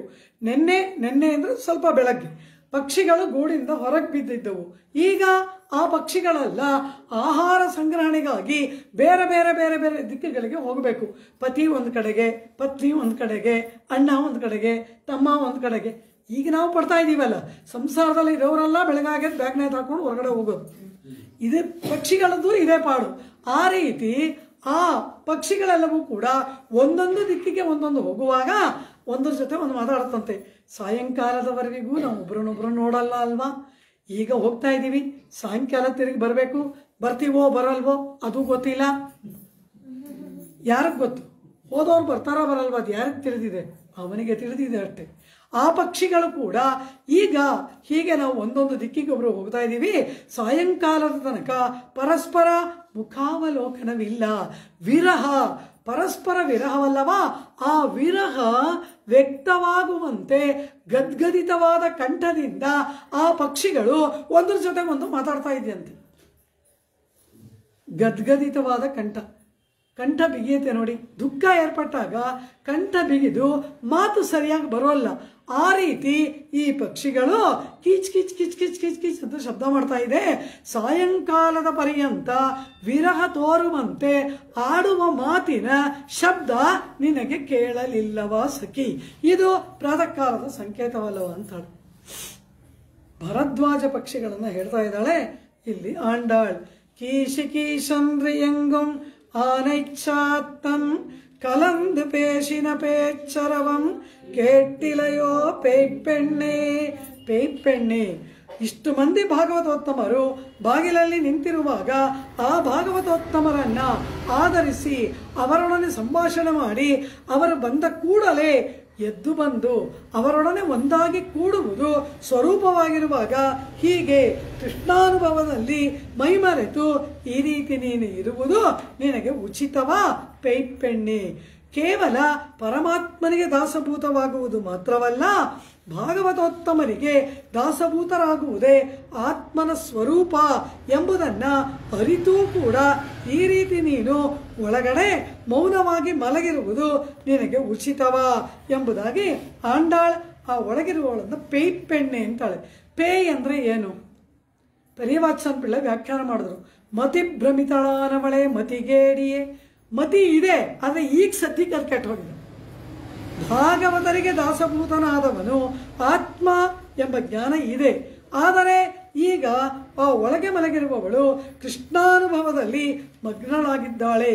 ಕೃಷ್ಣ ಗುಣಾನುಸಂಧಾನವನ್ನು ಮಾಡ್ತಾ ಇದ್ದಾಳೆ. ಕೃಷ್ಣ ಪರಮಾತ್ಮನ ಸೌಂದರ್ಯ, ಅವನ ನವಿಲುಗರಿಯ ಸೌಂದರ್ಯ, ಕಣ್ಣಿನ ಕಾಡಿಗೆಯ ಸೌಂದರ್ಯ, ವೇಣುವಾದನದ ಮಾಧುರ್ಯ, ಇದನ್ನೆಲ್ಲ ಅನುಭವಿಸ್ತಾ ಮಾನಸಿಕ ಅನುಭವದಲ್ಲಿ ನೆನ್ನೆ ನೋಡಿದ್ವಲ್ಲ ಚಿಂತೆಯಂತಿ ಅಂತ, ಆ ರೀತಿ ಇವಳು ಕೃಷ್ಣನ ಅದ್ಭುತವಾದಂತಹ ಗುಣಾನುಭವದಲ್ಲಿ ಮೈಮರೆತು ಬಿಟ್ಟಿದ್ದಾಳೆ. ಒಳಗಿರುವ ನಾಯಿಕ ಆಂಡಾಳ್ ಹೇಳ್ತಾಳೆ, ಇಷ್ಟು ಭಾಗವತ ಗೋಷ್ಠಿ ಬಾಗ್ಲಲ್ಲಿ ನಿಂತಿರುವಾಗ ಭಾಗವತೋತ್ತಮರನ್ನು ಬಿಟ್ಟು ಏಕಾಂತವಾಗಿ ಕೃಷ್ಣ ಗುಣಾನುಭವದಲ್ಲಿ ಮೈಮರೆತಿರುವುದು ನಿನ್ನ ಮತಿಗೇಡಿತನವಲ್ಲವ? ಆ ರೀತಿ ಪೇಯ್ಪೆಣ್ಣೆ ಹೀಗೆಲ್ಲ ಕರಿಬಹುದಾ ಅಂದ್ರು. ಸಖಿಯರಲ್ಲವ, ಗೆಳತಿಯರು, ಒಬ್ಬರೊಡನೆ ಒಬ್ಬರು ಸರಸದಿಂದ ಮಾತನಾಡ್ತಾರೆ. ಹೀಗೆ ಕರೆದಾಗ ಅವಳು ನಾನಾ ಪೈಪೆಣ್ ನನ್ನ ಕೃಷ್ಣಾನುಭವಕ್ಕೆ ಬೇಕಾದಂತಹ ಇನ್ನೂ ಜ್ಞಾನವೇ ಏರ್ಪಡದೆ ಪ್ರಾತಃ ಕಾಲವೇ ಆಗದೆ ಬಾಗಿಲಲ್ಲಿ ಬಂದು ನಿಂತು ಅರ್ಧ ನಿದ್ರಲ್ಲಿ ಕರಿತಿದ್ದೀರಲ್ಲ, ನೀವು ಪೈಪೆಣ್ಗಳ ನಾನಾ ಪೈ, ನಿಮಗೆ ಕೃಷ್ಣನು ಹುಚ್ಚಿಡ್ತಿದೆ ಅಂತ ಇವಳು ಹೇಳ್ತಾಳೆ. ಹೀಗೆ ಪರಸ್ಪರ ಸಖಿಯರ ಒಂದು ಸಂವಾದ. ಕೀಶ ಕೀಶನ್ ರೆಂಗುಂ ಆನೈಚ್ಛಾತ್ತನ್ ಕಲಂದು ಪೇಶಿನ ಪೇಚ್ಚರವಂ ಕೇಟ್ಟಿಲೆಯೋ ಪೈಪೆಣ್ಣೆ. ಇಲ್ಲಿ ಅದಕ್ಕೆ ಮೇಲೆ ಒಂದು ಪ್ರಶ್ನೆ. ಪ್ರಪಂಚದಲ್ಲಿ ಎಷ್ಟು ಹಕ್ಕಿಗಳ ಬೆಳಗ್ಗೆ ಕಲವರವನ್ನು ಮಾಡುತ್ತೆ, ನಾದವನ್ನು ಮಾಡುತ್ತೆ, ಆದರೆ ಕೋಗಿಲೆನೂ ಕೂಗುತ್ತೆ ವಸಂತ ಋತುವಿನಲ್ಲಿ. ಇನ್ನು ಎಷ್ಟೋ ಹಕ್ಕಿಗಳು ಬೆಳಗಿನ ಜಾವದಲ್ಲಿ ಶಬ್ದವನ್ನು ಮಾಡುತ್ತೆ. ಆದರೆ ಆಂಡಾಳ್ ಆ ಎಲ್ಲ ಪಕ್ಷಿಗಳನ್ನು ಬಿಟ್ಟು ಭರದ್ವಾಜ ಪಕ್ಷಿಯನ್ನೇ ಯಾಕೆ ಹೇಳಿದ್ಲು? ಆನೈಚ್ಛಾತ್ತನ್ ಕುಯಿಲ್ ಅಂತ ಹೇಳ್ಬೋದಾಗಿತ್ತು, ಇನ್ಯಾವುದೋ ಒಂದು ಪಕ್ಷಿ ಹೇಳ್ಬೋದಾಗಿತ್ತು. ಅದೆಲ್ಲವನ್ನ ಬಿಟ್ಟು ಆಂಡಾಳ್ ಇನ್ನು ಮುಂದಕ್ಕೆ ಕೋಳಿ ಬಗ್ಗೆ ಎಲ್ಲ ಆಂಡಾಳ್ ಮಾತಾಡ್ತಾಳೆ. ಇಲ್ಲಿ ಈ ಪಾಶುರದಲ್ಲಿ ಆನೈಚ್ಛಾತ್ತನ್ ಎಂಬುದಾಗಿ ಆ ಭರದ್ವಾಜ ಪಕ್ಷಿಯನ್ನೇ ಆಂಡಾಳ್ ಹೇಳಿದ್ಲಲ್ಲ, ಅದಕ್ಕೇನು ಕಾರಣ? ಅಯ್ಯೋ ಏನೋ ಹೇಳಂದೂರಿ ಆಂಡಾಳ್ ಬೇಗ ಮುಗಿಸ್ರಿ, ಪೊಂಗಲ್ ತಗೊಂಡು ಮನೆಗೆ ಹೋಗ್ಬೇಕು ಅಂತ ನಾವು ಹೇಳ್ತೀವಿ. ಪೂರ್ವಾಚಾರ್ಯಗಳು ಹಾಗೆಲ್ಲ ಬಿಡ್ತಾರ? ಒಂದೊಂದು ಪದವನ್ನು ಹಿಂಡಿ ಹಿಂಡಿ ಹಿಂಡಿ ಕಬ್ಬಿನ ರಸವನ್ನು ತೆಗೆದು ಪಾನ ಮಾಡಿಸ್ತಾರೆ ನಮಗೆ ವ್ಯಾಖ್ಯಾತಗಳು. ತಿರುಪ್ಪಾವೆಯ ಒಂದೊಂದು ಪದವೂ ಕೂಡ ಮಧುರ ಮಧುರ ಮಧುರ ಜೇನು ತುಂಬಿದ ಶಬ್ದಗಳು. ಆ ಜೇನನ್ನು ತೆಗೆದು ನಮಗೆ ಕೊಡ್ತಾರೆ ವ್ಯಾಖ್ಯಾನಕಾರರು. ಆನೈಚ್ಛಾತ್ತನ್ ಎಂಬುದಾಗಿ ಭರದ್ವಾಜ ಪಕ್ಷಿಯನ್ನೇ ಆಂಡಾಳ್ ಯಾಕೆ ಗಾನ ಮಾಡಿದ್ಲು ಅಂತ ಕೇಳಿದ್ರೆ, ಋಷಿಮುನಿಗಳು ಅನೇಕ ಸಂಹಿತೆಗಳನ್ನು, ಅನೇಕ ಗ್ರಂಥಗಳನ್ನು ರಚನೆ ಮಾಡಿದ್ದಾರೆ. ವೇದದಲ್ಲಿರುವ ಮಂತ್ರಗಳು ಅಪಾರ, ಅದೆಲ್ಲ ಅಪೌರುಷೇಯ ಸಾಕ್ಷಾತ್ಕಾರವಾದ ಮಂತ್ರಗಳು. ಆದರೆ ಆ ಮಂತ್ರಗಳನ್ನು ಆಧರಿಸಿ ಅನುಷ್ಠಾನ ಪರ್ಯಂತವಾಗುವಂತೆ ಸ್ಮೃತಿಗಳು ಏರ್ಪಟ್ಟಿವೆ. ಸ್ಮೃತಿ ಅಂದರೆ ಆ ವೇದದ ನೆನಪಿನಲ್ಲಿ ಅನುಷ್ಠಾನದಲ್ಲಿ ಬಂದ ಕ್ರಮಗಳನ್ನು ಹೇಳುವುದು ಸ್ಮೃತಿ ಗ್ರಂಥಗಳು. ಆ ರೀತಿ ಅನೇಕ ಋಷಿಗಳು, ಪರಾಶರ ಸ್ಮೃತಿ, ವ್ಯಾಸ ಸ್ಮೃತಿ, ಹಾಗೆಯೇ ಭರದ್ವಾಜ ಸ್ಮೃತಿ, ಅದೇ ರೀತಿ ಯಾಜ್ಞವಲ್ಕ್ಯ ಸ್ಮೃತಿ, ಹೀಗೆ ತುಂಬ ಸ್ಮೃತಿ ಗ್ರಂಥಗಳು ಉಂಟು. ಅದರಲ್ಲಿ ಒಂದು ಭಾರದ್ವಾಜ ಸಂಹಿತೆ ಅಂತ ಒಂದಿದೆ. ಅದೇನು? ಅದೊಂದು ಸ್ಮೃತಿ ಗ್ರಂಥ. ಭಾರದ್ವಾಜ ಸಂಹಿತೆ ಎನ್ನುವುದು ಒಂದು ಸ್ಮೃತಿ ಗ್ರಂಥ. ಆ ಭಾರದ್ವಾಜ ಸಂಹಿತೆಯಲ್ಲಿ ಪ್ರಧಾನವಾದ ವಿಷಯ ಏನು ಅಂದ್ರು. ಯಾಜ್ಞವಲ್ಕ್ಯ ಸಂಹಿತೆಯ ಪ್ರಧಾನವಾದ ವಿಷಯ ಏನು ಅಂದ್ರು? ಲೌಕಿಕ ವ್ಯವಹಾರ, ನ್ಯಾಯ ಹೇಳೋದು, ಸಾಕ್ಷಿನ ಕರೆಯೋದು, ತೀರ್ಪು ಕೊಡೋದು, ಇದನ್ನೆಲ್ಲ ಯಾಜ್ಞವಲ್ಕ್ಯ ಸ್ಮೃತಿ ಹೇಳುತ್ತೆ. ಸಾಲ ಕೊಡೋದು, ಎಷ್ಟು ಬಡ್ಡಿ ತಗೋಬೇಕು, ಏನು ಮಾಡಿದ್ರೆ ತಪ್ಪು, ಇದೆಲ್ಲ ಯಾಜ್ಞವಲ್ಕ್ಯ ಸ್ಮೃತಿ ಹೇಳುತ್ತೆ. ಹಾಗೆ ಒಂದೊಂದು ಸ್ಮೃತಿಯಲ್ಲಿ ಕೆಲವು ವಿಚಾರ ಹೇಳಲಾಗಿದೆ. ಇಲ್ಲಿ ಭರದ್ವಾಜ ಸಂಹಿತೆಯಲ್ಲಿ ಒಂದು ವಿಷಯ ಹೇಳಲ್ಪಟ್ಟಿದೆ. ಅದೇನು? ಏತತ್ ಸಮಸ್ತ ಪಾಪಾನಾಂ ಪ್ರಾಯಶ್ಚಿತ್ತಂ ಮನೀಷಿಣಾಂ. ಅಲ್ಲಿ ಸಕಲ ಪಾಪಗಳಿಗೂ ಕೂಡ ಪ್ರಾಯಶ್ಚಿತ್ತವನ್ನ ಭರದ್ವಾಜ ಸಂಹಿತೆ ಹೇಳುತ್ತೆ. ಏನೇನು ಮಾಡಿದ್ರೆ ಯಾವ್ಯಾವುದು ಪ್ರಾಯಶ್ಚಿತ್ತ. ಒಂದೊಂದು ತಪ್ಪಿಗೆ ಬ್ರಾಹ್ಮಣ ವಧೆ ಮಾಡಿಬಿಟ್ರು, ಅದಕ್ಕೊಂದು ಪ್ರಾಯಶ್ಚಿತ್ತ. ಗೋವಧೆ ಮಾಡಿದ್ರು, ಅದಕ್ಕೊಂದು ಪ್ರಾಯಶ್ಚಿತ್ತ. ಯಜ್ಞದಲ್ಲಿ ಕರ್ಮಲೋಪ ಆಯಿತು, ಅದಕ್ಕೊಂದು ಪ್ರಾಯಶ್ಚಿತ್ತ. ಏನೇನೋ ಪ್ರಾಯಶ್ಚಿತ್ತಗಳು ಮಾಡಬೇಕಲ್ಲ ಪಾಪ ಕಳ್ಕೊಳ್ಳೋಕ್ಕೆ. ಹಾಗೆ ಆ ಭರದ್ವಾಜ ಸಂಹಿತೆಯಲ್ಲಿ ಪ್ರಾಯಶ್ಚಿತ್ತಗಳನ್ನು ಹೇಳುವಾಗ ಒಂದು ಮಾತು ಹೇಳ್ತಾರೆ. ಲೋಕದಲ್ಲಿ ನೀನು ಎಂಥ ಘೋರವಾದ ಪಾಪವನ್ನೇ ಮಾಡಿರು, ಅಥವಾ ಒಬ್ಬೊಬ್ಬ ಒಂದೊಂದು ಪಾಪ ಮಾಡಿರ್ಬೋದು, ಅಥವಾ ಒಬ್ಬನೇ ಎಲ್ಲ ಪಾಪಗಳನ್ನು ಮಾಡಿರ್ಬೋದು. ಸಮಸ್ತ ಪಾಪಾನಾಂ ಏತತ್ ಸಮಸ್ತ ಪಾಪಾನಾಂ ಪ್ರಾಯಶ್ಚಿತ್ತಂ ಮನೀಷಿಣಾಂ. ಈ ಲೋಕದಲ್ಲಿರ್ತಕ್ಕಂತಹ ಮನುಷ್ಯರ ಸಮಸ್ತ ಪಾಪಗಳಿಗೂ ಕೂಡ ಪ್ರಾಯಶ್ಚಿತ್ತ ಎಂಬುದಾಗಿ ನಿರ್ಣಯಿಸಲ್ಪಟ್ಟಿದೆ. ಅದೇನು ಒಂದು ನಿರ್ಣಯ ಮಾಡಿದಾರಂತೆ. ಇದು ಮಾಡಿದ್ರೆ ಎಲ್ಲ ಪಾಪಗಳಿಗೆ ಪ್ರಾಯಶ್ಚಿತ್ತ ಅಂತ ನಿರ್ಣಯ ಮಾಡಿದ್ದಾರೆ. ಪ್ರಾಯಶ್ಚಿತ್ತಗಳ ಹೋಮಗಳೆಲ್ಲ ಇದೆ, ಅದೆಲ್ಲ ಬೇಕಿಲ್ಲ. ಇದನ್ನು ಮಾಡಿಬಿಟ್ರೆ ಎಲ್ಲ ಪ್ರಾಯಶ್ಚಿತ್ತ ಮಾಡ್ದಂಗೆ ಅಂತ ಒಂದು ನಿರ್ಣಯ ಮಾಡಿದ್ದಾರೆ ಋಷಿಗಳು. ಅದೇನು? ಏತತ್ ಸಮಸ್ತ ಪಾಪಾನಾಂ ಪ್ರಾಯಶ್ಚಿತ್ತಂ ಮನೀಷಿಣಾಂ ನಿರ್ಣೀತಂ. ನಿರ್ಣಯ ಮಾಡಲ್ಪಟ್ಟಿದೆ. ಅದೇನು? ಭಗವದ್ ಭಕ್ತ ಪಾದೋದಕ ಸೇವನಂ. ಪರಮಾತ್ಮನ ಭಕ್ತರ ಶ್ರೀಪಾದಗಳನ್ನು ತೊಳೆದು ತೀರ್ಥವನ್ನ ಪ್ರಾಶನ ಮಾಡಿದ್ರೆ ಎಲ್ಲ ಪಾಪಗಳಿಗೆ ಪ್ರಾಯಶ್ಚಿತ್ತ. ಭಗವದ್ ಭಕ್ತ ಪಾದೋದಕ ನಿಷೇವಣಂ ಎಂಬುದಾಗಿ ಹೇಳ್ಬಿಟ್ರು ಭರದ್ವಾಜರು. ಅಂದ್ರೆ ಏನು? ಭಾಗವತೋತ್ತಮರ ಪಾದೋದಕದಿಂದ ಸಮಸ್ತ ಪಾತಕಗಳು ಕೂಡ ಇಲ್ಲವಾಗುತ್ತದೆ. ಅಂದರೆ ಅದು ಭಾಗವತ ವೈಭವವನ್ನ ಹೇಳ್ತಾ ಇದೆ. ಭರದ್ವಾಜ ಸಂಹಿತೆ ಭಾಗವತ ವೈಭವವನ್ನ ಹೇಳ್ತಾ ಇದೆ. ಅಂದರೆ ಇಲ್ಲಿ ಆಂಡಾಳ್ ಆನೈಚ್ಛಾತ್ತನ್ ಅನ್ನೋದ್ರಿಂದ ಭಾಗವತ ವೈಭವವನ್ನ ಅರಿತವರು ಮಾತಾಡ್ತಾ ಇದ್ದಾರೆ. ಅದನ್ನ ಅರಿತು ನಿನ್ನ ಮನೆ ಬಾಗಿಲಲ್ಲಿ ನಾವು ನಿಂತಿದ್ದೀವಿ. ಇಲ್ಲಿರುವ ಭಾಗವತರಿಗಾಗಿ ನೀನೆದ್ದು ಬರಬೇಕು, ನಿನ್ನಂತಹ ಭಾಗವತಗಳಿಗಾಗಿ ನಾವು ನಿನ್ನ ಮನೆ ಬಾಗಿಲಲ್ಲಿ ನಿಲ್ಲಬೇಕು. ಈ ಅರಿವು ನಿನಗಿಲ್ಲವಾ ಪೇಪೆಣ್ಣೆ? ಭರದ್ವಾಜ ಸಂಹಿತೆಯಲ್ಲಿ ಹೇಳಲ್ಪಟ್ಟ ಭಾಗವತ ವೈಭವದ ಒಂದು ನೆನಪಿಲ್ಲಿ. ಅದೇನು? ಆನೈಚ್ಛಾತ್ತನ್ ಕಲಂದು ಪೇಶಿನ ಪೇಚ್ಚರವಂ ಕೇಟ್ಟಿಲಯೋ ಪೇಪೆಣ್ಣೆ ಎಂಬುದಾಗಿ ಆ ಭರದ್ವಾಜ ಪಕ್ಷಿಯನ್ನೇ ಆಂಡಾಳ್ ನಿರ್ದಿಷ್ಟವಾಗಿ ಹೇಳಿದ್ದರ ರಹಸ್ಯವನ್ನ ಪೂರ್ವಾಚಾರ್ಯಗಳು ತಿಳಿಸ್ತಾರೆ. ಹೀಗೆ ಭಾಗವತ ವೈಭವವನ್ನು ಅರಿತು ನಿನ್ನ ಮನೆ ಬಾಗಿಲಿಗೆ ಬಂದಿದ್ದೀವಿ, ಏಳುವವಳಾಗು. கீசுகீசன்றெங்கும் ஆனைச்சாத்தன் கலந்து பேசின பேச்சரவಂ ಕೇಟ್ಟಿಲಯೋ ಪೇಪೆಣ್ಣೆ. ಹೀಗೆ ಪೇಪೆಣ್ಣೆ ಅಂತ ಹೇಳ್ಬಿಟ್ವಲ್ಲ, ಅಯ್ಯಯ್ಯೋ ಪರಮ ಭಾಗವತೋತ್ತಮಳನ್ನ ಪೇಪೆಣ್ಣೆ ಅಂತ ಕರಿಬಹುದಾ? ಸಖಿ ಭಾವದಲ್ಲಿ ಹೇಳ್ಬಿಟ್ವಿ. ಸಖಿಯಾದರೂ ಕೂಡ ಆ ಪರಮಾತ್ಮನಲ್ಲಿ ಭಕ್ತಿಯುಳ್ಳವಳಾದ್ದರಿಂದ ಅವಳನ್ನ ಗೌರವದಿಂದ ಮಾತಾಡಬಹುದಾ? ಕೂಡ್ದು. ಅದರಿಂದ ಏನ್ ಹೇಳ್ತಾರೆ? ನಾಯಕ ಪೆಣ್ ಪಿಳ್ಳಾಯ್ ನಾರಾಯಣನ್ ಮೂರ್ತಿ. ಅಮ್ಮ ಪರಮ ಭಾಗವತೋತ್ತಮಳೇ, ನೀನು ನಮಗೆ ನಾಯಿಕ. ಒಂದು ದೊಡ್ಡ ಹಾರದಲ್ಲಿ ಮಧ್ಯ ಪದಕ ಇಲ್ಲ ಅಂದ್ರೆ ಅದು ಶೋಭಿಸೋಲ್ಲ. ಹಾಗೆ ಇಡೀ ಗೋಪಿಕಾ ಗೋಷ್ಠಿ ಎಂಬ ಹಾರಕ್ಕೆ ಪದಕ ಸ್ಥಾನೀಯವಾಗಿ ಇರುವವಳು ನೀನು ಬರಬೇಕು. ನಾಯಕ ಮಣಿ, ಒಂದು ದೊಡ್ಡ ಹಾರ, ಅದರ ಮಧ್ಯದಲ್ಲಿ ಒಂದು ದೊಡ್ಡ ರತ್ನವನ್ನು ಇಟ್ಟಿರ್ತಾರೆ. ಅದಿದ್ರೆ ಆ ಎರಡೂ ಕಡೆ ಇರುವ ಹಾರದ ಭಾಗಗಳಿಗೆ ಶೋಭೆ. ಹಾಗೆ ಈ ನಮ್ಮ ಗೋಷ್ಠಿಗೆ ಶೋಭೆಯನ್ನು ಉಂಟು ಮಾಡುವ ನಾಯಕ ಮಣಿ ನೀನಲ್ಲವಾ? ನೀನೇ ನಮಗೆ ನಾಯಕಳು, ನೀನೇ ಮಾರ್ಗದರ್ಶಕಳು.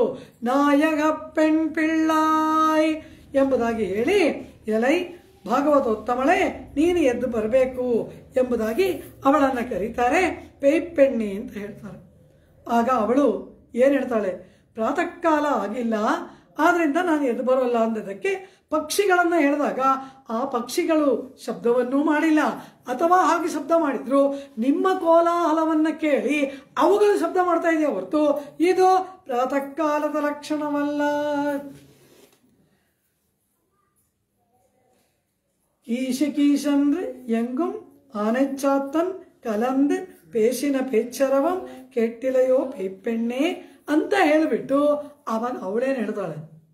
ಸರಿ, ನೀವು ಪಕ್ಷಿಗಳನ್ನ ಹೇಳಿದ್ರಿ, ನೀವು ಬಂದದ್ದನ್ನು ಹೇಳ್ಕೊಂಡ್ರಿ, ಆದರೆ ಪ್ರಾತಃ ಕಾಲವಾದರೆ ನಮ್ಮ ಗೋಕುಲದಲ್ಲಿ ಕೆಲವು ಚಟುವಟಿಕೆಗಳೆಲ್ಲ ನಡಿಬೇಕು.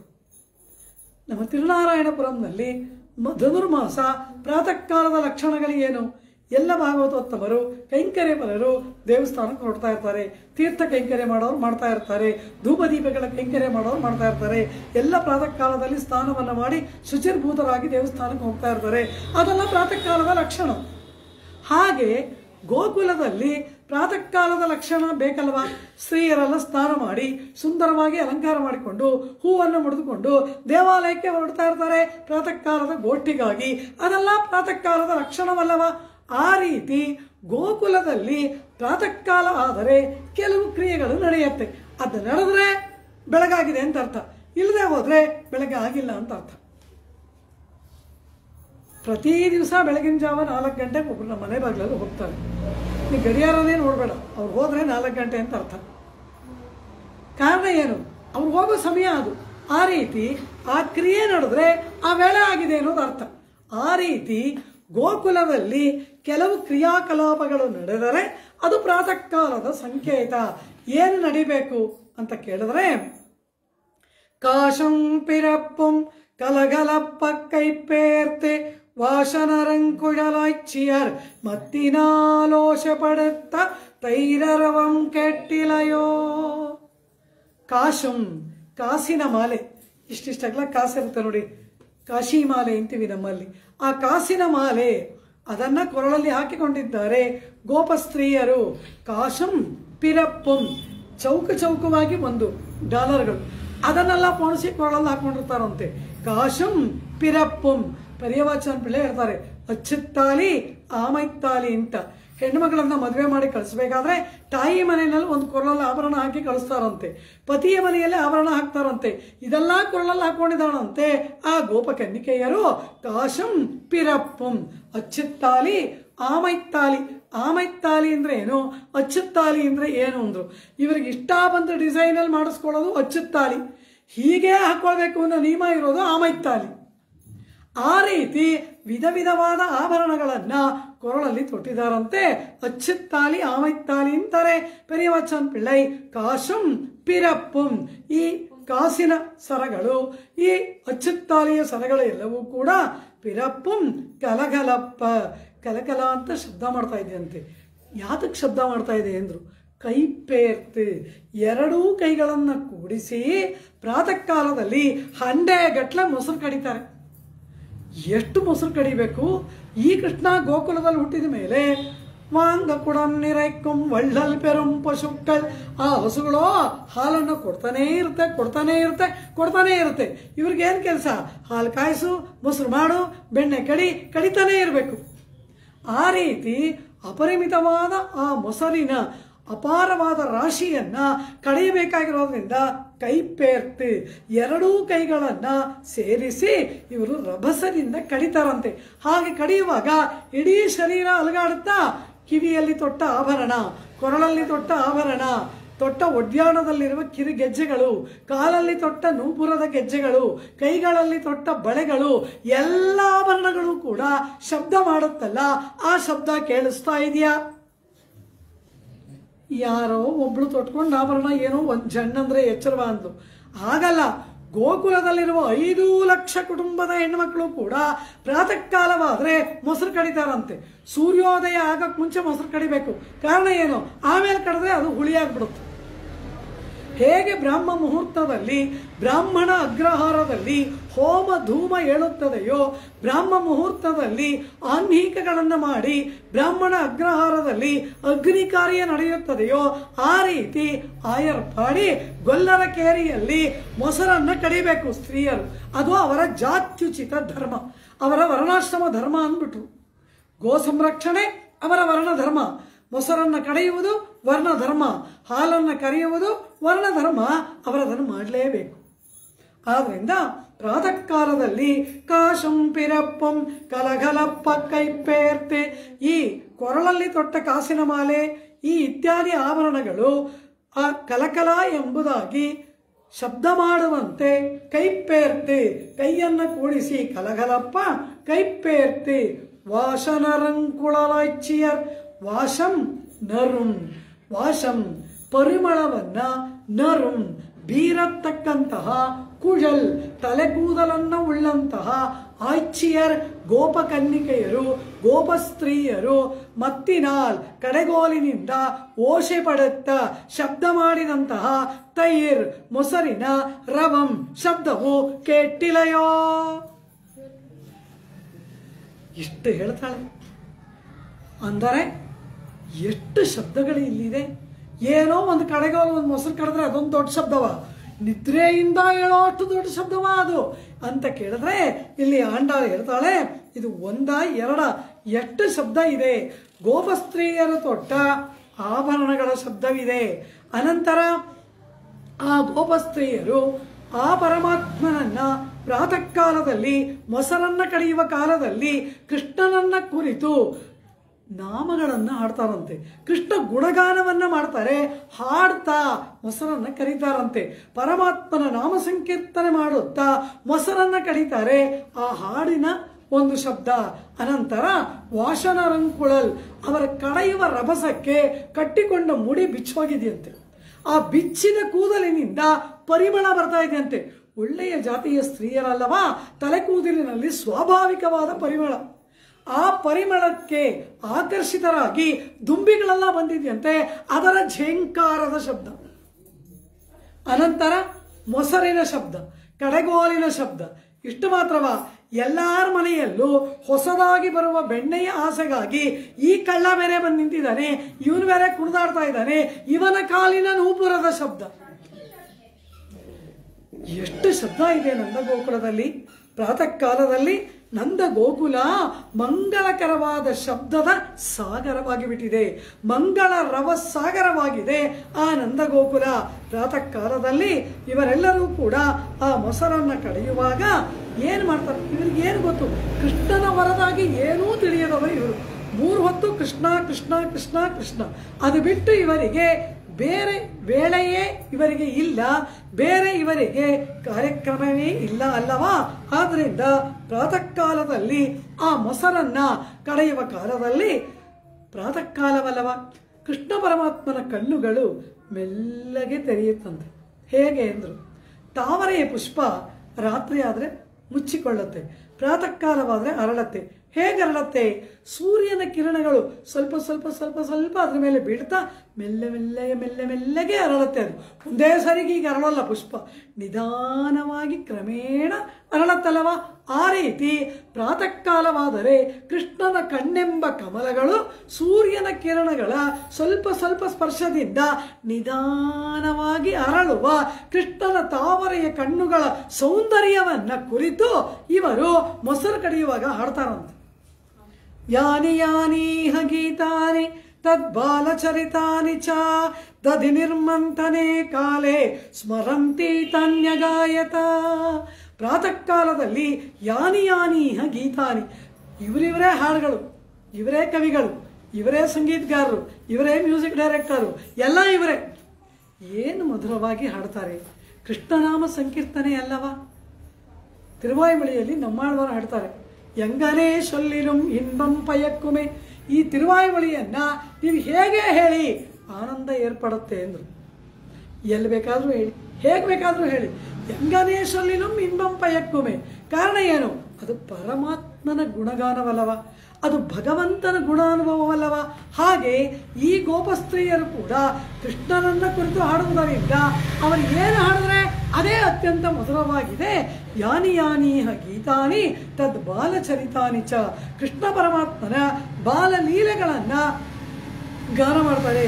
ಕೃಷ್ಣ ಪರಮಾತ್ಮನ ಆ ಸುಂದರವಾದಂತಹ ಕಣ್ಣುಗಳನ್ನು ವರ್ಣಿಸ್ತಾರಂತೆ. ಪ್ರಾತಸ್ಮರಾಮಿ ದಧಿಘೋಷ ವಿನೀತ ನಿದ್ರಂ ನಿದ್ರಾವಸಾನ ರಮಣೀಯ ಮುಖಾರವಿಂದಂ ಹೃದ್ಯಾನವಪುಷಃ ನಯನಾಭಿರಾಮಂ ಉನ್ನಿದ್ರ ಪದ್ಮನಯನಂ ನವನೀತ ಚೋರಂ. ಆ ಹೊಸದಾಗಿ ಬರ್ತಕ್ಕಂತಹ ಬೆಣ್ಣೆಯನ್ನ ಕದಿಯುವುದಕ್ಕಾಗಿ ನವನೀತ ಚೋರ, ಆ ನವನೀತ ಚೋರನಾದವನು ಕಾಯ್ತಾ ಅಲ್ಲಿದಾನಲ್ಲ. ಹೃದಯಾನವಪುಷಂ, ಈ ಹೃದಯವನ್ನೇ ಕಳ್ಳತನ ಮಾಡತಕ್ಕಂತಹ ಅತ್ಯದ್ಭುತವಾದ ಸೌಂದರ್ಯದ ರಾಶಿ ಆ ಪರಮಾತ್ಮ. ನಯನಾಭಿರಾಮಂ, ಈ ಕಣ್ಣುಗಳಿಗೆ ಅವನನ್ನು ನೋಡಿ ತೃಪ್ತಿ ಅನ್ನೋದೇ ಏರ್ಪಡುವುದಿಲ್ಲವಲ್ಲ, ಅಂತಹ ಒಂದು ಎಂದೂ ಅಳಿಯದ ಮೇಲೆ ಮೇಲೆ ಮೇಲೆ ಮೇಲೆ ವೃದ್ಧಿಯಾಗತಕ್ಕಂತಹ ಅಪರಿಮಿತ